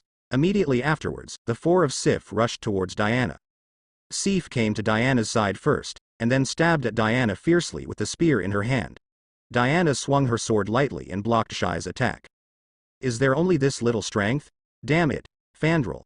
Sif retreated quickly, and just as Sif retreated, a figure rushed out, holding a huge amounts of hatchet in his hand, and slashed towards Diana. Diana didn't back down. Just when Fandral wanted to make Diana admit defeat, Diana suddenly raised her head and smiled at Fandral. "Not good. There is fraud." Fandral's heart skipped a beat, and then he was about to get back on his feet. But how could he back off? I saw Diana's bracelet glowing brightly, and the next moment, Diana's house. A huge force appeared on Fandral's stomach. Fandral was directly sent flying 4 or 5 meters high, and fell heavily at Filson's feet. Filson looked at Fandral, who fell on the ground, and the corner of his mouth twitched involuntarily. Filson turned his head to look at Hawkeye with a sluggish face, and then asked, "Can you beat them?" Hawkeye looked at Filson with a foolish expression on his face. "Are you sure you want me to fight them, not to die?" Hearing the sonic boom of Diana punching below, Hawkeye said to Filson. "That's right. How could people on Earth do this?" Filson smiled wryly. Definitely all of the content below was also beamed back to the big screen at S.H.I.E.L.D. Nick Fury called everyone together for another meeting. "What do you think?" Looking at the fight on the screen, and the sonic boom when Diana punched, K. Fury asked coldly. Pierce put on a look of resignation. "Definitely just sat and watched. Otherwise what should I do? I guess the weapons in their hands are no less powerful than bullets. If they want to destroy them, they can only launch nuclear bombs. Is it worth it?" Nick Fury nodded. Now the higher authorities are discussing a matter. A few days ago, Bruce Wayne submitted an email to Congress. You can also read it. With that said, Nick Fury handed out the mail in his hand. I saw 6 large characters written on the mail. The Justice League proposal. We already have Avengers, we don't need this so-called Justice League at all. The world only needs one Avengers. As he said that, Nick Fury said to Filson, wait a while and try to win Thor over. Even if you can't, try not to make enemies with them. Now we don't have a force that can match the Justice League. These people who are fighting Diana are our best candidates. Filson on the other end of the phone nodded with a serious face. After finishing speaking, he continued to focus on the battle below. The battle is almost over. Diana didn't even use the shield behind him, she just used the fighting skills she learned in Amazon to beat several people up and down. The other 3 people at the moment have all lay down on the ground, and only SIF is still holding on. But under the blessing of the God Bracelet, Diana's attacks are also more powerful than the other. Finally, after taking a few steps back, Fu stopped the fight. Wait a minute. Wait a minute. Sif shook his numb arm, then quickly stood up and said. After finishing speaking, SIF shook his numb arm, and then leaned in front of Diana. If I'm not mistaken, your bracelet should also be a magic weapon. When you fought with us just now, your bracelet was always shining. Diana smiled at SIF, then nodded. That's right. Not just the bracelet, my sword, my shield, and the mantra chain are all what you call magic weapons. The 4 of Thor and Sif were dumbfounded. When did magic tools of this level appear everywhere like Chinese cabbage? This is a bit too unbelievable for you, right? Several people saw that the fighting had stopped, and Filson and the others also walked down the stairs. After all, if you jump directly, it would be 5 or 6 meters away. His old cold legs were a bit unbearable. As soon as he came down, Filson stretched out his hand towards Thor. Although you failed to pick up Mjolnir, I now believe that you are Thor. As he spoke, Ersen glanced unobtrusively at the 4 of Shimei who were not far away. Thor is just a big fool, or a brash man full of muscles, and he can't hear Filson's probing words at all. He just nodded with a smirk, and then said to Filson, thank you. Filson shook his head helplessly, and then he could only say, can you tell me about your Asgard? Thor nodded. Definitely. What do you want to know? Speaking of Asgard, Thor's eyes lit up. For example, if you say that the Earth is Midgard, what other places are there besides Asgard and Midgard? When Thor was about to answer, a portal suddenly opened. Loki got out from inside, holding in his hand the treasure of the Frost Titan family that he just stole, Casket of Ancient Winters. Thor, long time no see. There was a hint of a smile in Loki's eyes, and then he spoke to Thor. He looked around, and then his eyes fixed on Diana. No, to be precise, it was fixed on Diana's mantra chain. After all, he remembered it very clearly. When he came to Midgard for the first time and wanted to sneak a look at Thor, he was whipped back before he appeared. Now it seems that this person should have smoked it. Thinking of this, Loki directly used the power of frost in his body to release the cold air of the Casket of Ancient Winters and devoured Diana. Diana sneered disdainfully, and after pushing Sif away, she almost came in front of Loki. If I'm not mistaken, the person I hit with the whip before should be you, right? Saying that, Diana took out a dagger directly when Loki was out of reach, and then stabbed towards Loki. Loki flipped and dodged, but he wasn't stabbed in the arm. Loki, what are you doing? Diana is our friend. Seeing the two fighting, Thor yelled at Loki. Loki sneered, then turned to Thor and said, friends? How can the servants of Midgard deserve to be friends with me? Saying that, the suit on Loki also changed into his original outfit. Bruce couldn't help laughing out, pissed. Are you the Joker who just got out of the circus? Or maybe you like green? Loki's eyes suddenly became sharp, and he looked at Bruce with a cold face. After all, Loki teleported directly to Bruce's side, and then vigorously moved the Casket of Ancient Winters. A gust of cold air rushed towards Bruce, and in just a few seconds, Bruce was frozen into an ice cube. Man of Midgard, how dare you go against God? Saying that, Loki pointed the Casket of Ancient Winters in his hand directly at Bruce, and then threatened Diana sternly. You all stand still and don't move, or I will smash this ice sculpture directly. But Loki hadn't finished speaking when he saw puffs of heat suddenly coming out of the ice sculpture. Soon, the ice sculpture melted directly from the inside out into water stains. Bruce sneered at Loki, who was still threatening everyone, and then threw Loki violently to the ground. Loki was a little confused by this blow, and even the yellow water in his hand was rolled aside. Bruce walked not far away, and then picked up the somewhat heavy casket of ancient winters.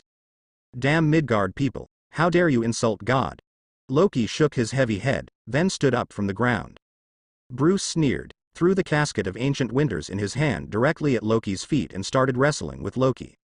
As one of the most powerful fighters in the DC world, Bruce's fighting skills are naturally not comparable to Loki, who likes to play tricks. Even Loki has power in him. The so-called hitting people doesn't hit people in the face, but Bruce specifically hit Loki's face. Fack. Damn it, stop it, can you stop? Loki was so punched by Bruce's combo that he couldn't even utter a complete sentence. Finally, Loki found a gap, raised his elbow to block Bruce's punch, and then teleported out quickly. Damn Midgard, can you stop punching me in the face? Loki covered his swollen face, and then said to Bruce with a displeased face. Bruce shrugged, and then said helplessly, "Is this the people of this world? It's really not good enough." Bruce didn't even show half of his strength. Lu Ji couldn't bear it anymore. "You are happy now. You will cry later," Loki sneered, then waved his hand. A huge amounts of portal appeared in front of Loki, and then Loki teleported into Diana's hand, throwing a smoke bomb. Taking advantage of the time of the smoke bomb, Loki directly took Diana's attention, snatched the casket of ancient winters from Diana's hand, and then disappeared in place. But the portal Loki had summoned didn't disappear. As the portal gradually grew larger, all the Frost Titans on the opposite side saw it. Is this the Midgard Loki was talking about? A Frost Titan came out, then looked at Thor with a stern face and said, "Don't cause trouble, remember our mission. Kill Thor. The rest will be done by law." Clear. While speaking, all 10 Frost Titans came out of the portal. Diana shrugged, and then said to Bruce, "It seems that we have a tough battle today." Bruce nodded. "Put on the bat mask hidden in the pocket." Thor looked in disbelief. "That's impossible. It must be a misunderstanding. Could it be that my brother is colluding with the Frost Titan?" His face was full of disbelief, and he even lost his strength and fell to his knees on the ground. Bruce said coldly, "Thor, cheer me up." After speaking, he rushed towards a Frost Titan. Diana also took out the shield and dagger from behind, and rushed directly towards the 10 Frost Titans. "Thor, this is our trouble. We must solve it ourselves." Sif stared fixedly at the dejected Thor, and then spoke. The 3 Fandrels behind Sif also nodded. Each took out their own weapons. 10 Frost Titans and 5 people fought together. The 4 of Sif struggled to resist, while Bruce and Diana quickly wiped out 6 Frost Titans. These aliens don't seem to feel very well. Filson looked at the scene of the battle below and thought. "Agent Filson, I also want to go down and join the battle." Filson shook his head. "Hawkeye Agent, your task now is to protect the safety of the 3 common people. If there is any accident, then the senior management of S.H.I.E.L.D. will deal with it." Hawkeye didn't speak, nodded and stood in front of the 3 of Eric. It's just that his eyes are fixed on the battle. "These big guys are afraid of fire." Bruce spoke suddenly. He just used the heating device on the bat armor to spray a mouthful on the Frost Titan, and the Frost Titan was quickly evaporated. Diana nodded, and the dagger in her hand was instantly filled with divine power. Immediately afterwards, a scorching energy directly appeared on the dagger, and Diana stabbed one of the Frost Titans with the scorching dagger. Zilla. Hearing the sound of Zilla, Frost Titans suddenly knelt down on the ground in pain and let out a scream. The scorching divine power hit Frost Titan's body, and Frost Titan's body quickly disappeared. "There are 2 left, 1 for each of us." Bruce nodded, then rushed straight over. With the help of Bruce and Diana, the 9 Frost Titans were soon wiped out. It was only with great difficulty that the 4 of Sif and at the moment managed to deal with a Frost Warrior. Several of them have been autistic. It's okay if Diana is so powerful, why is this common Earth person so powerful? It seems that the crisis has been resolved. Thor finally recovered from his autism, and then came to the crowd with a strong smile. "Sif, it seems that you can't keep up with me now, you are already qualified as Guard Warriors." Also, Thor turned his head to Bruce and Diana. "Thank you all." At this moment, Bruce suddenly said, "Be careful, it's not the time to relax, I'm afraid a big guy is going to come out of it." I saw a huge amounts of tornado appeared in the sky at some point, and it rammed towards this direction at a very high speed. Impossible. Why would Bifrost appear at this time? Thor froze for a moment, then yelled in disbelief, "Heimdall, what are you doing?" But there is no response. At the moment, Heimdall has been frozen by Loki using the Casket of Ancient Winters. No matter how powerful he is, it is absolutely impossible to break free from the shackles of the Casket of Ancient Winters in a short period of time. Heimdall. Thor wanted to continue yelling, but Sif grabbed him. Thor, stop yelling. I'm afraid Heimdall has had an accident. Don't forget, Loki left just now. Thor's face was ugly, and he knew that now he couldn't believe that his brother was such a person. No. This must be fake. Damn it. Jane suddenly slid down from above and slapped Thor hard. This is not the time for you to be depressed. This is Earth. Not your so-called subordinates of Asgard. This is now because of you. This finally woke Thor up. Thor glanced gratefully at Jane, who slapped him. At this time, the people inside the sandstorm finally emerged. That's a huge amounts of steel titan. No. Father King's destroyer will appear here? Thor spoke in disbelief. Immediately afterwards, Thor hurriedly yelled at the people not far away. Quickly step back. That guy is a very powerful weapon of war. The next moment, the destroyer landed in front of Thor, then directly grabbed Thor's neck and lifted Thor up. The killing target is locked. The killing is in progress. Thor's heart skipped a beat. Can't escape. A ray as thick as the mouth of a bowl went straight to Thor's forehead. Seeing this scene, Sif even closed his eyes. Just at the very moment, tears flashed in Thor's eyes, and Mjolnir happily returned to Thor's hand, blocking the killing blow. Loki, who saw this with the destroyer in Asgard, breathed a sigh of relief, and looked over at Bifrost. His eyes were full of tyrannical killing intent. The next moment, Loki stood where Heimdall had stood without any hesitation, and then without any hesitation took Heimdall's sword and put it on the keyhole that activated Bifrost. Odin couldn't care less about self-cultivation, and hurriedly came to Bifrost with Frigga. Almost all the Asgard people also gathered towards this side.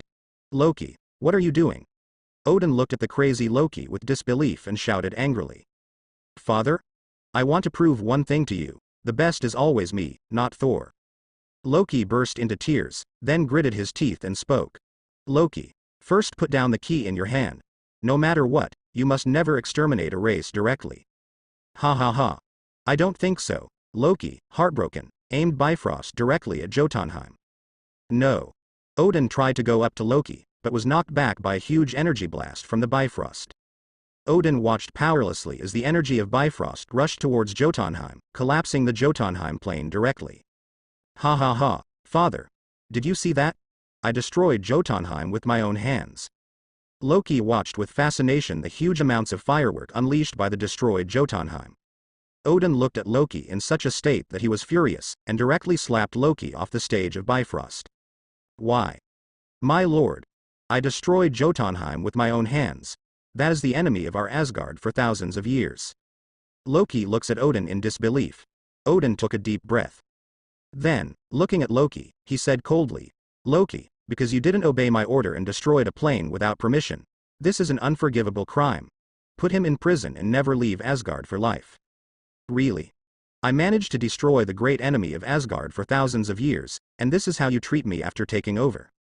Loki's face was like that of a demon, and without any hesitation he knocked away the soldiers who came to arrest him, and stood on the Bifrost that was about to collapse due to exhaustion of energy. No, Luke. Come back quickly. Frigg could not help but speak. Loki gently shook his head at Frigga. Mother. Before the words were finished, Bifrost collapsed directly. Loki was also lost in the universe along with the remains of Bifrost. Frigga suddenly lost all her strength and sat down on the ground. Odin looked at the collapsed space and tightly held the gun of eternity, his hands trembling uncontrollably. Just after Loki fell into the universe, the destroyer, which was originally controlled by Loki, lost control. The destroyer's armor began to turn red. The entire armor constantly bursts out lava.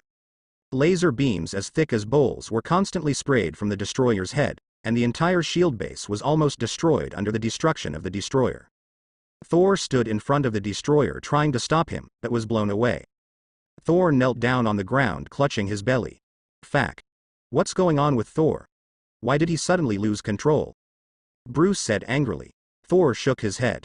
I don't know. The destroyer was originally a weapon my father used to fight against the Celestials. I haven't seen my brother use it since he was born. Surrounded by desolation, countless casualties. Looking at everything around him, Bruce thumped the ground angrily. then stood up abruptly, and walked in front of the destroyer. A punch hit the destroyer's head fiercely. Now, as if the destroyer had found the target, it fired a laser straight at Bruce. "Bruce, watch out." Diana spoke quickly, and then quickly rushed in front of Bruce. "Block all the destroyer's lasers with a divine power bracelet." Then I saw Diana throw a fist. Majestic energy spewed out from the divine power bracelet, instantly turning into a beam of light, and ruthlessly hit the destroyer's body. The destroyer was sent flying and crashed into the wall. For a while, it was actually embedded in the wall, unable to move. Seeing this scene, Thor raised Mjolnir, ready to step forward for the final blow. At this moment, Odin suddenly appeared on the 8-legged Pegasus. "Thor, stop." The moment Odin appeared, the destroyer miraculously calmed down. "Father? Where is Loki?" Thor asked Odin excitedly. Odin didn't answer Thor's question, but said coldly to the 4 of SIF, "You stand behind me." The 4 of SIF obediently came behind Odin. "You have blatantly violated the king's order this time, and you will be imprisoned after you go back." "Father, they are here to find me," Thor spoke quickly. "Shut up.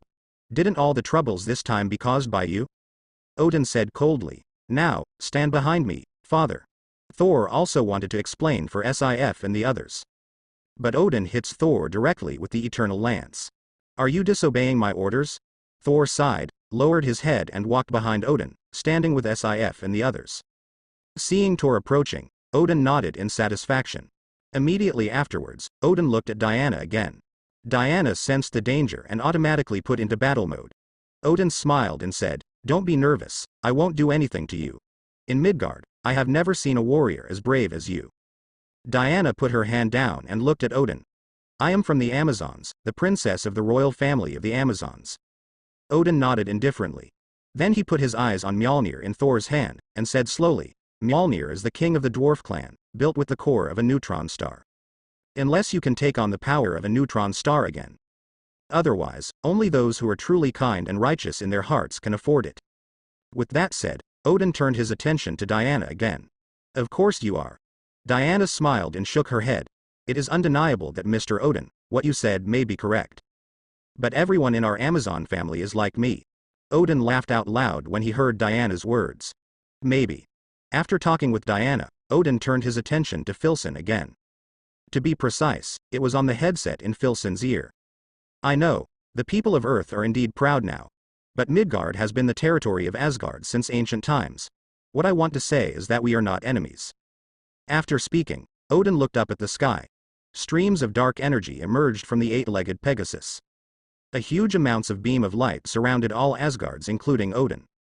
"Jane, wait for me to come back."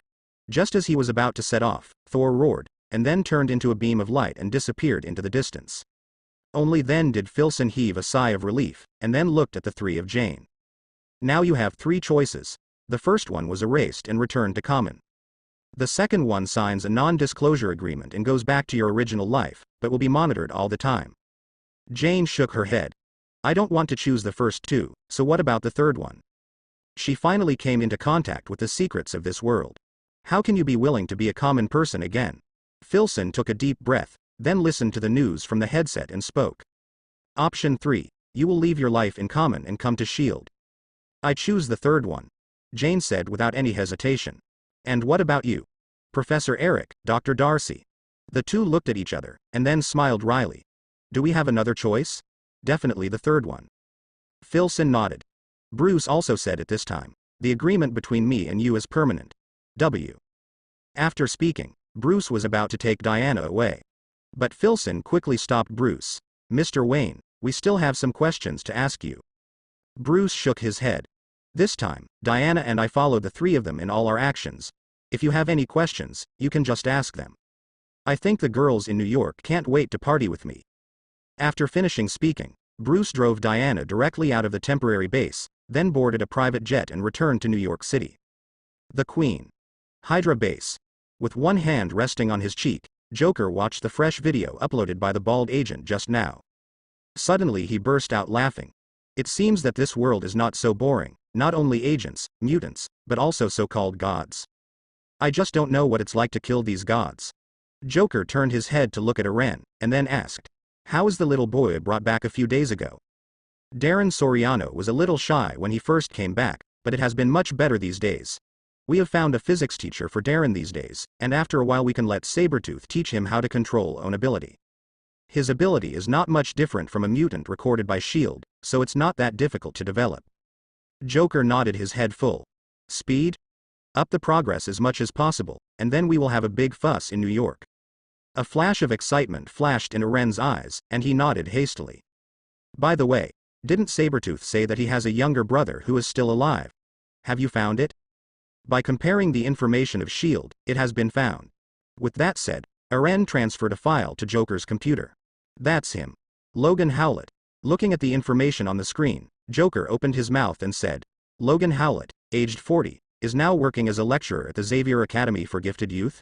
Mutant, code name, Wolverine? Having said that, Joker, tisk tisk twice. A Sabretooth and a Wolverine. These two brothers are really a good match. You tell Sabretooth later, we will go find his brother after he trains Darren. I'm really curious. What is it like to be a mutant abandoned by the whole world? Eren nodded. Eren left and Bucky walked in from the outside. Bucky, you will go to the laboratory later and ask Dr. Land to use adamantium to rebuild a set of arms for you. Your set of arms is too fragile to resist even shells. Bucky didn't say anything, just nodded, eyes full of enthusiasm. Did you see the abomination? Bucky nodded. I'm learning to fight with him. Joker leaned back on the recliner. You go get some Hydra guys to follow Pierce, I want to meet him. Bucky nodded. Pierce, Turvey Hill. Why are you two Hydra S.H.I.E.L.D. advanced agents avoiding me? I'm not a monster. A piercing cry came from Joker's mouth. After several hours, Bruce and Diana finally rushed back from New Mexico. My lord, the council rejected the Justice League proposal, and according to my investigation, S.H.I.E.L.D. also proposed to issue a proposal called Avengers. After getting off the plane, Alfred spoke hastily. Bruce sneered. I'm just informing them, not discussing with them. The Justice League plan remains the same. I see, sir. Immediately afterwards, Alfred asked again, so when are we going to launch the satellite? Bruce looked down for a moment. The sooner the better. I estimate that 6 satellites will be launched around the world to cover the whole world. It just so happens that the US Department of Aeronautics and Space has business contacts with us. You can just go directly to negotiate with them. Alfred continued to nod. Also, it's best to let everyone in the United States know about the Justice League. In this way, it will be easier for us to find someone who travels over. I see, sir. What else do you need? Bruce shook his head.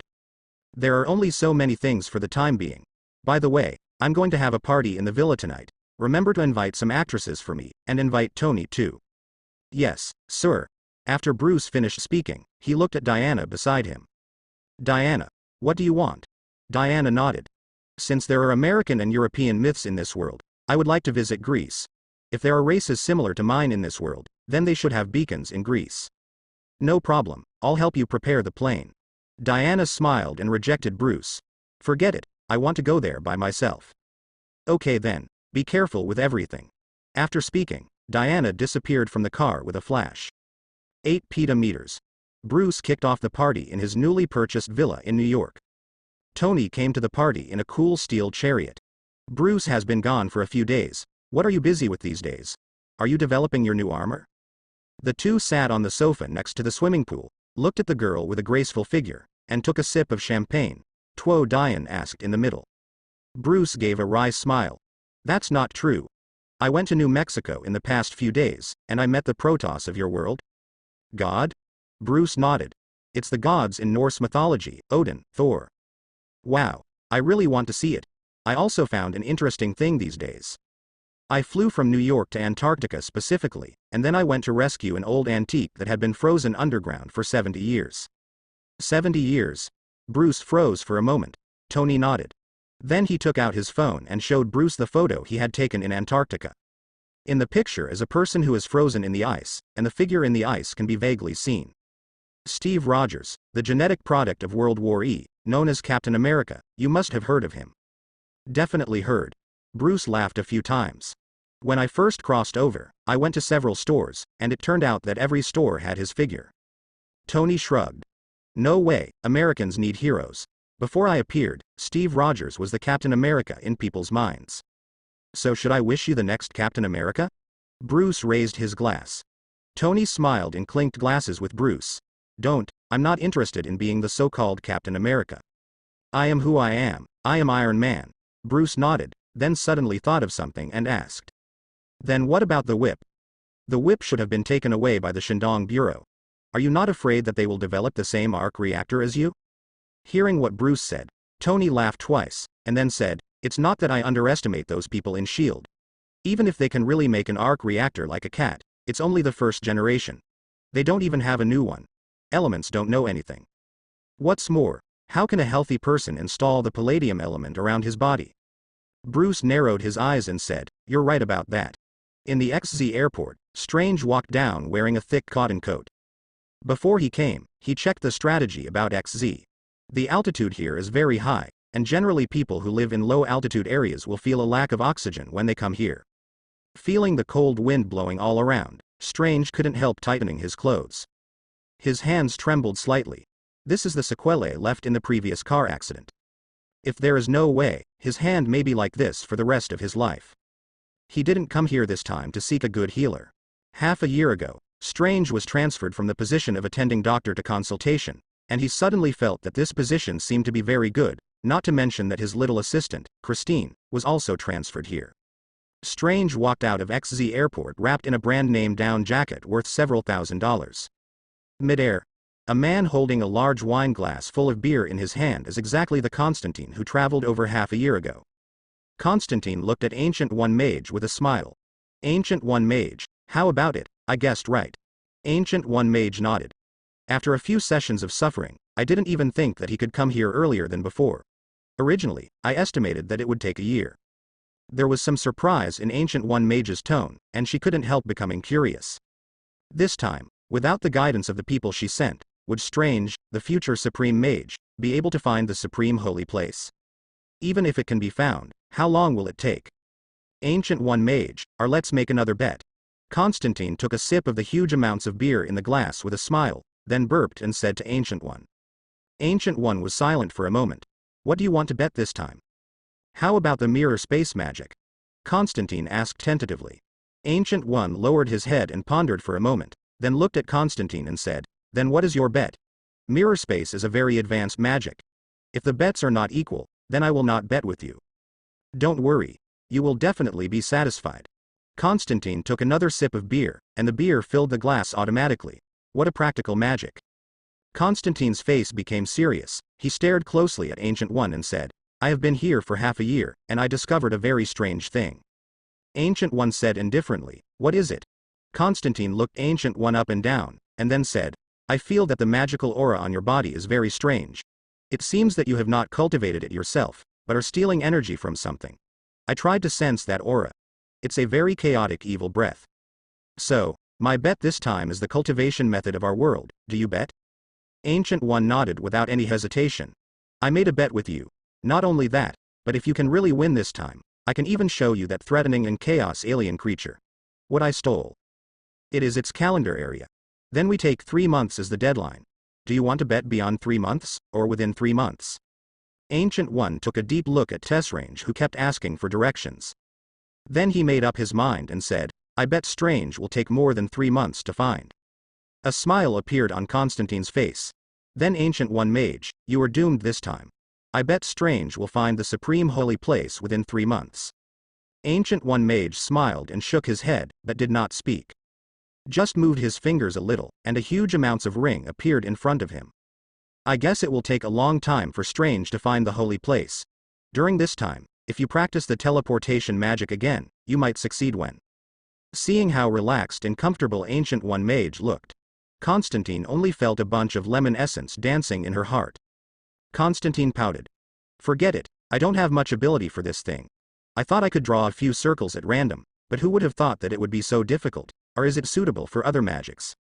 After speaking, Constantine walked into the teleportation magic opened by Ancient One without looking back. He was actually very puzzled. For the past 6 months, he has been studying with Ancient One in the Supreme Holy Place. Many relatively basic small magic, it is favored by hand. But only this teleportation magic, he couldn't even spark a spark. Ancient One looked at Constantine who had returned to the room, smiled, and then waved off the teleportation magic. She looked down at Strange who was constantly asking for directions. To be honest, if there was no persuasion from Constantine half a year ago, then Ancient One might use all the Strange's influence on the future that he saw in Time Gem in the same way as what he did in his memory let him suffer all the hardships. After all, if you haven't experienced the pain of being riddled with holes, how can you become the Supreme Mage? However, under Constantine's persuasion, Ancient One gave up this method. She can last a few more years now. It has been more than 500 years since the Ancients stole the power of Dormammu from the different dimension space. Now, the body of Ancient One is almost on the verge of disintegration and analysis. In a few years at most, she will die due to the explosion of Dormammu's energy. Before that, she not only wants to pull Constantine into the camp of the Supreme Holy Place, but also trains Strange to become a Supreme Mage who can truly stand alone. It even has to constantly guard against biological invasions from different dimensions. Adding these things together, Ancient One can really be said to be a bit too tired. Alas, the current time has become completely chaotic since Tony Stark became Iron Man. Strange, I hope you can grow up and protect the Earth as soon as possible. Ancient One looked at Strange on the ground, and said quietly. Then it disappeared from the sky in an instant. Hi, may I ask if anyone here has been to Supreme Holy Place? Strange went up to ask almost every person he caught. Several weeks passed like this. A strange rumor spreads from the town with the highest peak in the world. They don't know when a crazy foreign lunatic in gorgeous clothes appeared here. And the clothes on this lunatic must be at least tens of thousands more. As the weeks passed, Hitrange's face grew thinner. He couldn't help but wonder, could it be that the Ancient One mage half a year ago and his savior named Constantine were lying to him? Or did they just play a trick at the time, and they were not injured at all? Strange developed a kind of self-doubt about himself. But soon, Strange put his eyes on his slightly trembling hands. Strange sighed heavily. No matter what, he must find the Supreme Holy Place. Not just for him, but for Christine as well. Strange's gaze hardened. Isn't it just a little setback? His life has never been smooth sailing. Whether it is elementary school, middle school, high school or university, his life is always full of setbacks, but he has overcome them all. Strange also understood in his heart. If the magical power that Ancient One and Kangxi affirmed is true, then they will never allow themselves to easily come into contact with this power. And isn't it just a small town? There are so many small towns under Everest. Strange cheered himself up, and then continued towards the next town. 3 months passed in a blink of an eye. He has already asked almost all the small towns below Everest, but no one has heard the news about the Supreme Holy Place. Are they really kidding me? Strange thought with a puzzled look. In 3 months, he has long since lost the arrogance he had when he first came to XZ. I don't know when the clothes on my body have become tattered. Hello. Do you know the Supreme Holy Place? This is the last one. If he doesn't already know, then I'm going back to America. Strange thought to himself. The Supreme Holy Place? That was a long time ago. Strange's eyes suddenly burst into golden light, and then, impatiently grabbed the man's shoulder. The speaker was a gray-haired old man. Do you really know the Supreme Holy Place? Ahem, you scratched me. The old man coughed twice, then spoke weakly. Sorry, old man, I'm just a little too excited. I've been looking for the Supreme Holy Place for a long time, but you are the first person to know about him. The old man smiled, then turned his head towards Strange and said, Come with me. Strange nodded and hurriedly followed. The two walked away, about a few kilometers away, and finally arrived at the old man's house. This is a somewhat dilapidated small house. There is only one room with a size of more than 30 square meters. The old man has lived here all his life, which is the legacy left to him by his parents. Come in. It's a bit dilapidated here. I hope you don't dislike it. How could be? Strange touched his nose and said. If it was 6 months ago, he would definitely dislike it. After all, as New York, once, the most famous surgeon in the wealthy circle and the most authoritative surgeon in the world. Where he lives is the most expensive place in America. Everything inside is also the world's top technology. But in the past 3 months now, he has tasted all the hardships of life. How can you laugh at an old man with only a small room? That's good. The old man stroked his chin, and asked Strange to sit opposite him. The old man said slowly, That was about 20 years ago. At that time, I led a group of people to climb the highest peak in the world, but when I was halfway up, I suddenly fell over. When I woke up again, I found that I came to a completely different world. Their leader is a woman in a yellow robe. She looks very young. At that time, I was obviously shivering from the cold, but when I woke up, I didn't feel the cold at all. The hands that were full of chilblains were also healed. Later, when I woke up again, I appeared in my own home. The old man's tone was a little sad, eyes full of nostalgia. After this, I have searched for many places like you, but no one knew the location of this holy place, until you asked me today. Old man, do you know how to get to the holy place? The old man shook his head. I was just going to climb Mount Everest. Oh well. Knowing what he wanted to know, Strange left without the slightest bit of nostalgia. After Strange completely disappeared from the old man's eyes, the old man found the few dollar bills that Strange left for him. What a rich man. No wonder Ancient One Mage misses him so much. The small house gradually disappeared, and a man wearing a yellow monk robe suddenly appeared here. If Ancient One were here, he would definitely recognize this person. Mordo. At the moment's Modu, his eyes have become pitch black, and there is a pattern of red petals on the center of his eyebrows, which looks particularly bewitching. At the moment he had surrendered to Dormammu. The old guy of Ancient One Mage, the most suitable candidate for the Supreme Mage for synthesis, should have been him, Modu. There are even many mages who are happy for him in private. But on a certain day a few months ago, Ancient One Mage suddenly changed his mind, and said that a man named Stephen Slantage was the best candidate to become Supreme Mage. This incident made Mo's 7 orifices smoke. It is obvious that he is the most suitable person for synthesis as the Supreme Mage in the hearts of all the seniors, why Ancient One just brought a doctor from New York and directly replaced him as the Supreme Mage. Under huge amounts of emotional pressure, the evil in Modu's heart was gradually aroused. He came to a different dimension with Ancient One on his back and became a slave under Dormammu. And his condition is also very simple, he wants to become the Supreme Master of the Supreme Holy Place. Dormammu was very happy, and immediately gave Modu power. And Mordo also came here directly to want, and gave Strange a wrong path. The Supreme Holy Place is usually invisible. Strange is now a mere mortal, how could he break through barriers to reach the Supreme Holy Place? At that time, as long as Strange dies, he will be the rightful heir to Supreme Mage. A hint of greed appeared on Modu's face. Then he followed closely behind Strange, who was about to climb the mountain. There was a sneer on the corner of Strange's mouth. But at the last moment, a person who knew the Supreme Holy Place appeared. Even Strange knew it with his ass, there was definitely a conspiracy. So Strange put on a heavy overcoat, pinned a pistol on his waist, and loaded himself with a few rounds of magazines by the way. After properly preparing everything, Strange came to the foot of the highest mountain in the world. I want to see what you want to do. Looking at the world's highest peak soaring into the sky, Strange secretly thought. And Modu followed closely behind him. He was going to play some tricks and let Strange die on the way to the highest peak. Who will find him then? As long as Strange dies, Mordo will be the next Supreme Mage. Modu looked excitedly at Strange climbing the highest peak in the world, his eyes full of killing intent.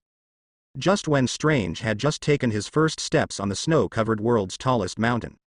Constantine, who was talking with Ancient One in the study, suddenly widened her eyes.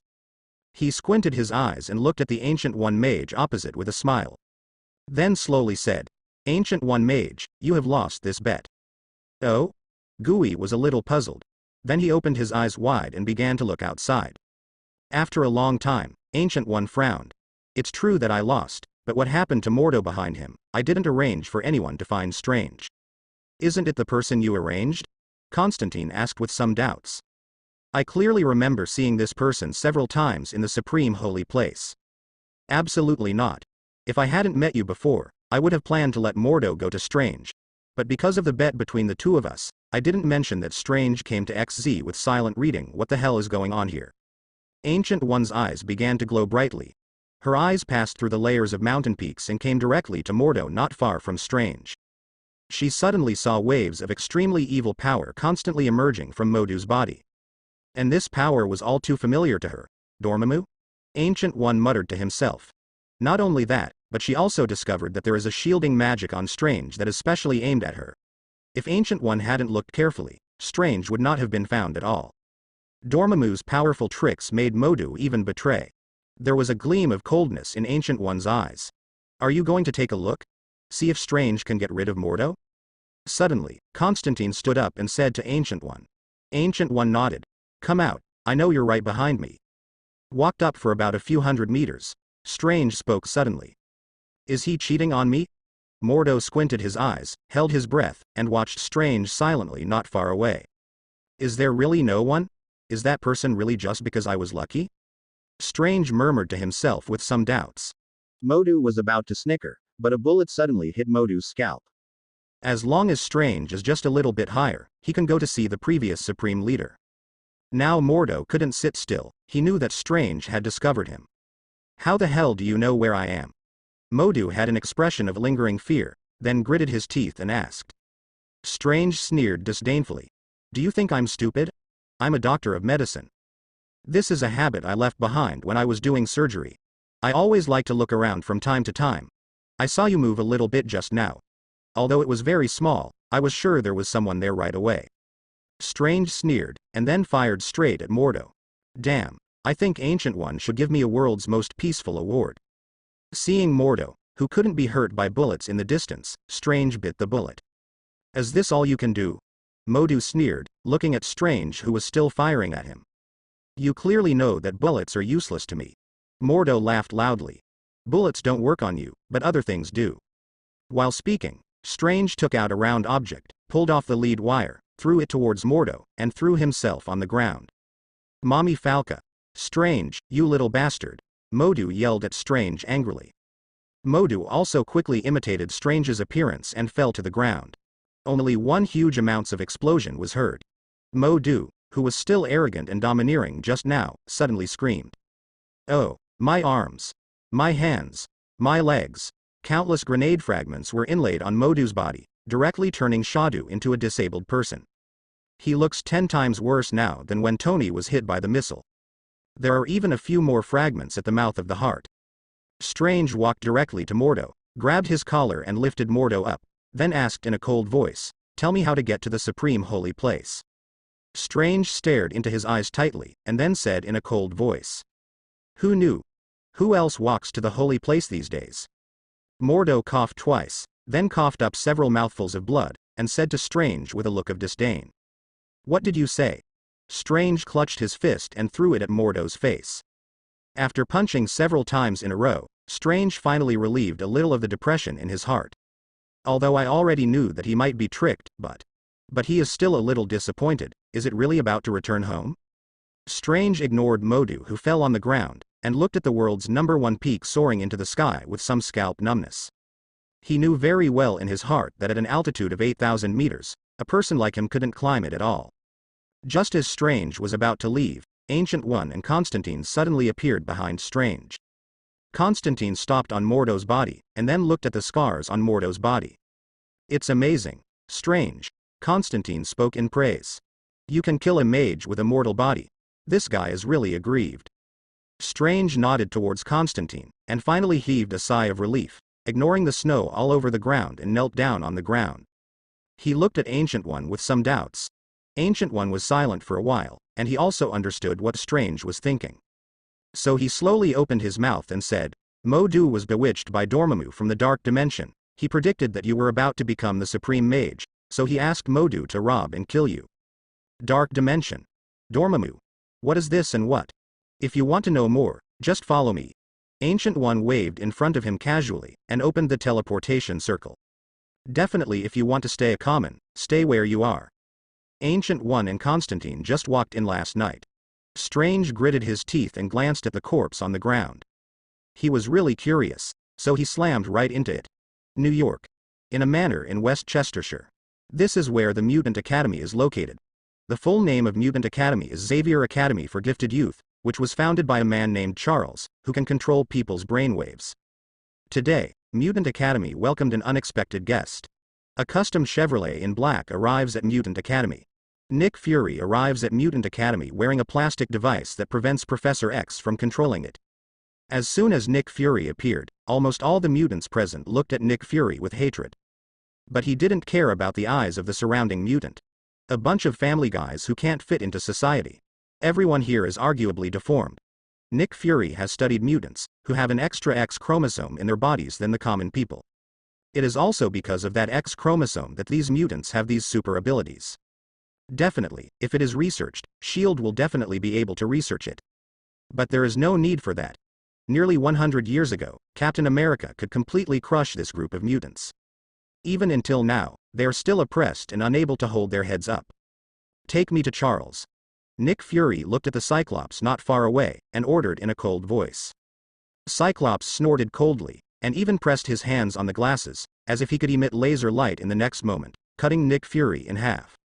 Are you sure you want to do it? Hawkeye behind Nick Fury also took out his bow and aimed at Cyclops' eyes. If you dare to do it, I can guarantee that your eyes will never be opened in the next moment. Nick Fury said coldly. Cyclops snorted coldly, then glanced at the two of them, clenched his fists tightly, and took a lot of strength to put his hands off the glasses. He took several deep breaths before he said, "Come with me." The two followed Cyclops to the innermost part of the classroom on the first floor. In one of the most corners, there are 5 large characters written on it, the principal's office.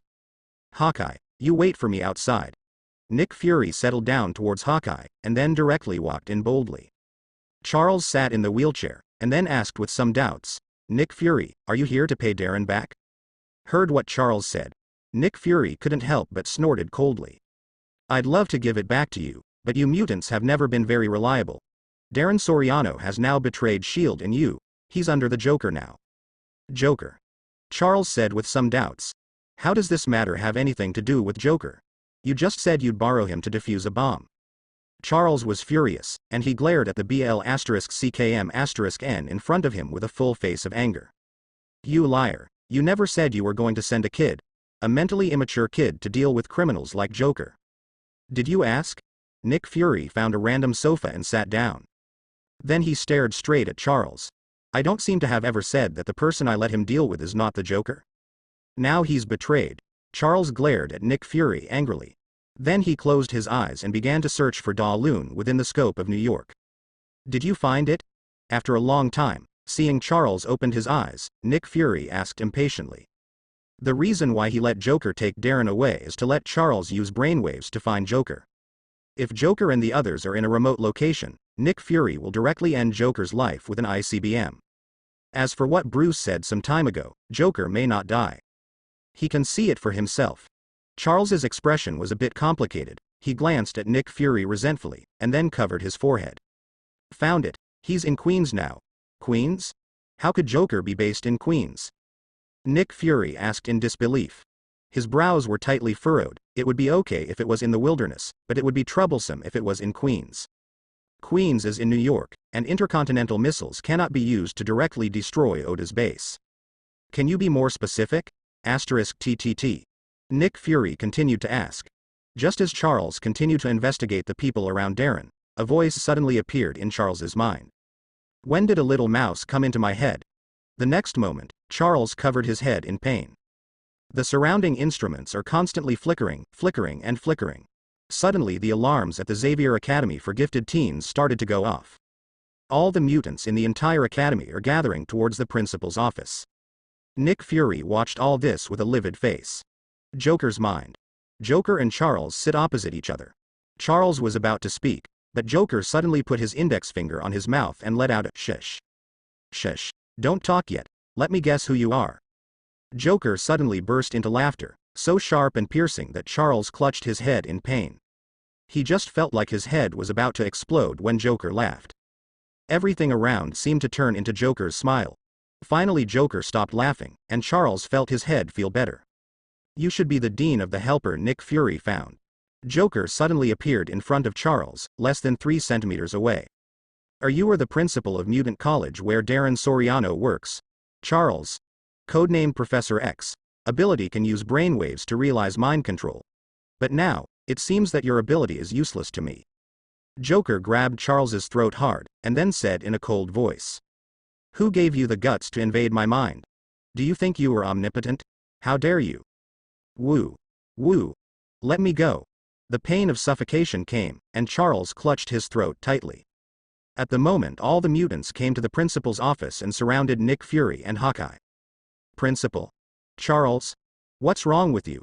Seeing Charles being pinched by his own arm around Zi Hong's neck, Logan hurried forward and forcibly pulled away the arm that was pinching his neck. Charles. What are you doing? Are you crazy? Chin hurriedly came to his side, and then said angrily. But Charles was still staring blankly. he kept muttering in his mouth, "Let me go, let me go." What's the matter with him? Chin looked at the only two outsiders, Nick Fury and Hawkeye. Nick Fury shook his head. "I don't know what happened to him suddenly. I just want him to help find Darren." After Nick Fury finished speaking, he carefully glanced at the piano. If there's anyone Nick Fury fears the most in Mutant Academy, it's Jean. Chin Gray's nickname is Phoenix. When out of control, it will cause a very high temperature flame, which is very destructive. Nick Fury's held the handle of the gun, and as soon as there was any movement, he shot directly to break out of the encirclement. Logan was still holding onto Charles's hand desperately to keep him from pinching him. Chin looked at Nick Fury with an ugly face. "We need an explanation of what's going on with Charles. I guess you don't want to start a war with us mutants, do you?" Chin said coldly. As soon as Chin said these words, all the people who changed were immediately ready. Nick Fury's hand calmly pressed the signal transmitter in his jacket pocket. Then grinned. "Don't be so excited, I can tell you the whole story." Then Nick Fury began to talk about it. "Didn't I ask Charles a few days ago, did you borrow a new mutant you recruited? He has defected and now belongs to the Joker's camp. The purpose of my visit this time is to ask Charles to help me find Darren." Chin snorted coldly, and then said with some disdain, "Are you looking for Darren or the Joker? I think we all know that." As she said that, Jean looked at Charles. "Is there a way to get Charles out of his head?" Nick Fury froze for a moment, then took off the brainwave device he was wearing on his head. He handed the device to a mutant casually, and then said to the piano, "Try, can you put this on him and throw it away?" Jean nodded, then turned to Logan and said, "Logan got Charles." Then, Jean took the receiving device and put it directly on Charles's head. Charles's eyes gradually gained focus. After he came out, he held his heart, and then panted heavily. "Charles, are you all right?" Chin asked quickly. Charles smiled reluctantly, then shook his head. Seeing that the mutants surrounded him, Brother Charles nodded in satisfaction. "I'll go back to class if I have nothing to do. Logan and Jean, you two stay here for a while." Soon the other mutants present left. Charles looked at Nick Fury seriously. "Sorry, Director Nick Fury, I'm afraid this time it won't be as you expected." Charles still feels terrified now. Had he come out a little later, he might actually have died in Joker's mind. Nick Fury didn't speak, but lowered his head thinking about something. After a long time, he nodded. "No problem, but I want to know what you see inside Joker's mind." Charles's eyes grew fearful, and his hands were constantly shaking. "Evil. Extremely evil. I can't describe it, I just feel that I entered his mind, and for a moment I was grabbed by the neck tightly by a big hand, and I couldn't breathe at all. I can feel that if Joker didn't want to play, I would be dead by now." "Is that so?" Nick Fury nodded. Nick Fury couldn't help sighing in his heart. Obviously Joker is just a common, but Professor X, who is a mutant, has nothing to do with Joker. He even nearly died at Joker's hands. You must know that Charles is capable of finding people's strength through brainwaves on a global scale, there is no doubt about it. "Hawkeye, let's go." Nick Fury spoke to Hawkeye. "By the way, just to remind you, there seems to be a mutant besides Darren beside Joker." Charles nodded, showing that he understood. After Nick Fury and Hawkeye left, a trace of bright red blood spilled from the corner of Charles's mouth. "Charles. I'm fine, Chin." Charles took a few breaths, and then said to Chin, "During this time, the whole academy is in a state of preparation for war, and I'm afraid Joker will launch a war against us in a short time." Jean nodded. "Jean, you go away first. Logan, I have some questions for you." After Jean left, Charles asked, "Did you know you have a big brother?" "Big brother?" Logan said with some doubts. He didn't understand what Charles meant at all. "I have no idea." Logan shook his head. Some memories were missing in his mind. Charles sighed. "Before I invaded Joker's memory, I checked a few people close to Joker. Among them, I saw a man named Victor. His ability is somewhat similar to yours. And I also found in his mind that his brother is you." "Really?" Logan wasn't the least bit excited. Logan froze for a moment, then thought about it, and then asked, "So my big brother also has the same power as me? Immortal? Or even he lived longer than me?" "I'm afraid so." Charles nodded solemnly. "Joker currently has 4 generals under his command, namely Sabretooth, Abomination, Turi Warrior Bucky and Tien Loon. Darren's current title is Electric Man. He has successfully mastered the electromagnetic ability, and he can use this ability to control metal, just like Magneto." Having said that, Charles sighed. You pass on the order. If you have the chance, kill Darren with all your strength. This world can't afford a second Magneto. Logan nodded. As for his big brother, he really doesn't have any memory at all, but Logan still has a dull pain between his brows. It seems that what he forgot has something to do with it. Tisk tisk tisk. How could someone in this world be stupid enough to invade my mind? Joker's expression was full of madness, and the corner of his mouth couldn't help laughing. Interesting, it's really interesting. I didn't expect that there are such interesting toys in this world, but be careful, don't be killed by me all at once. Joker pursed his lips, his eyes full of madness. Eren. Joker spoke loudly. Eren hurried in from the outside, and stood behind Joker without saying a word, waiting for Joker's orders. Go ahead and send Hydra's agent in S.H.I.E.L.D. to fight the Vanguard. If possible, capture a few more mutants alive. I think Dr. Lan is willing to study them. Eren nodded and made a note. Joker went on to say, there is a person in the Mutant Academy who can invade consciousness, and S.H.I.E.L.D. should have corresponding countermeasures. Others don't need to prepare one for the abomination in Electro. I don't want to directly lose 2 generals when I come back next time. Eren continued to record, and suddenly Eren remembered something and asked, do we need to prepare large-scale weapons of mass destruction? It's enough to scare them with a few missiles. Mutants below the beta level can't even control their own transformation. This kind of mutant is no different from common people. All they need to pay attention to is mutant above beta level. S.H.I.E.L.D. After Nick Fury and Hawkeye came back, they went straight to the director's office. It's really a wave of unrest and another wave. Nick Fury sighed. Hawkeye stood behind without saying anything. Suddenly, Nick Fury remembered the old antique dug up by an Antarctic expedition not long ago. He couldn't help asking, how is Captain America doing now? Is there any sign of waking up? Hawkeye nodded. It should be soon. Although it is said that Captain America has been frozen in the ice for 70 years, it is precisely because of this that the current physical function of the Captain is almost at its peak. If there is no accident, the Captain of the United States should be in the past few days. About to wake up. I think Filson must have been overwhelmed. Nick Fury finally smiled. As everyone in S.H.I.E.L.D. knows, Cole Filson is a huge Captain America fan.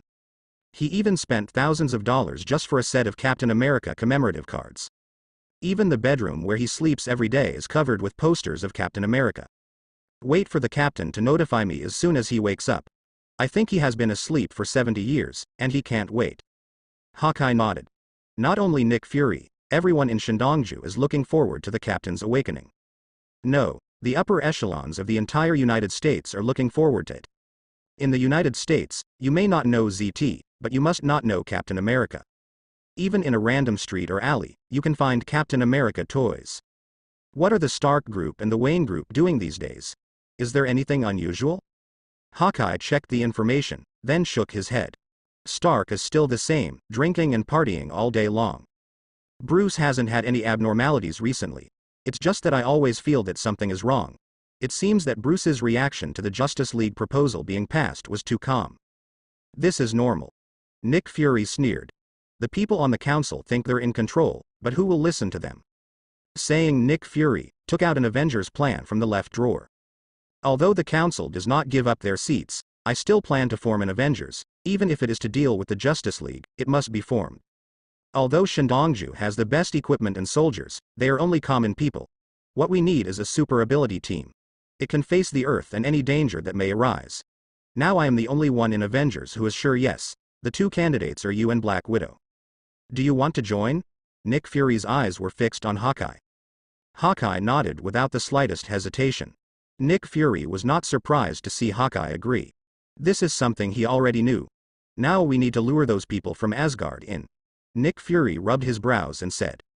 Now I don't know where Bruce ran to find a Wonder Woman Diana, and there are only you 2 common people in our team. Hulk might be able to touch that Wonder Woman, but he is too uncontrollable. I sent an agent who specializes in mind training to follow him back to Carl Verde University. I hope that by the time we meet next time, Banner has successfully learned in order to control Hulk, Avengers can have another strong candidate. Hawkeye stared at Nick Fury dumbfounded. Are you really crazy? You want that kind of monster to join our team? Nick Fury said in a leisurely tone. Don't worry, he is not the most powerful one in our Avengers. A flash of memory flashed in Nick Fury's eyes. If Hulk really gets out of control in the future, I'll let her do it. Seeing how confident Nick Fury was, Hawkeye didn't ask any more questions, but said, "Just as long as you're sure." But Hawkeye's tone obviously didn't want to believe Nick Fury's appearance. He does believe that Nick Fury has a backup, and a very strong backup. But whether that second player can beat Hulk, that is a matter of opinion. After all, Hulk's destructive power is too terrifying. Simply a monster. While the two were talking, a phone call came in suddenly. "It's not good, the captain woke up just now, and now he has escaped from here." "I see, I'll go there right away. Barton agent, you can leave now." After speaking, Nick Fury hurried away in his Chevrolet. He held a locator in his hand. A red dot on the locator is slowly moving towards the Brooklyn Bridge. Nick Fury laughed and headed straight across the Brooklyn Bridge. "What exactly is this place?" Steve muttered to himself. His eyes were a little confused. Why has he never seen these high-rise buildings before? He has 100 questions in his mind now, but the one he regrets the most is that girl. "Hope I'm not late."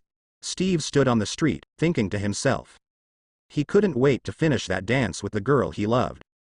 Just then, a black Chevrolet pulled up in front of Steve.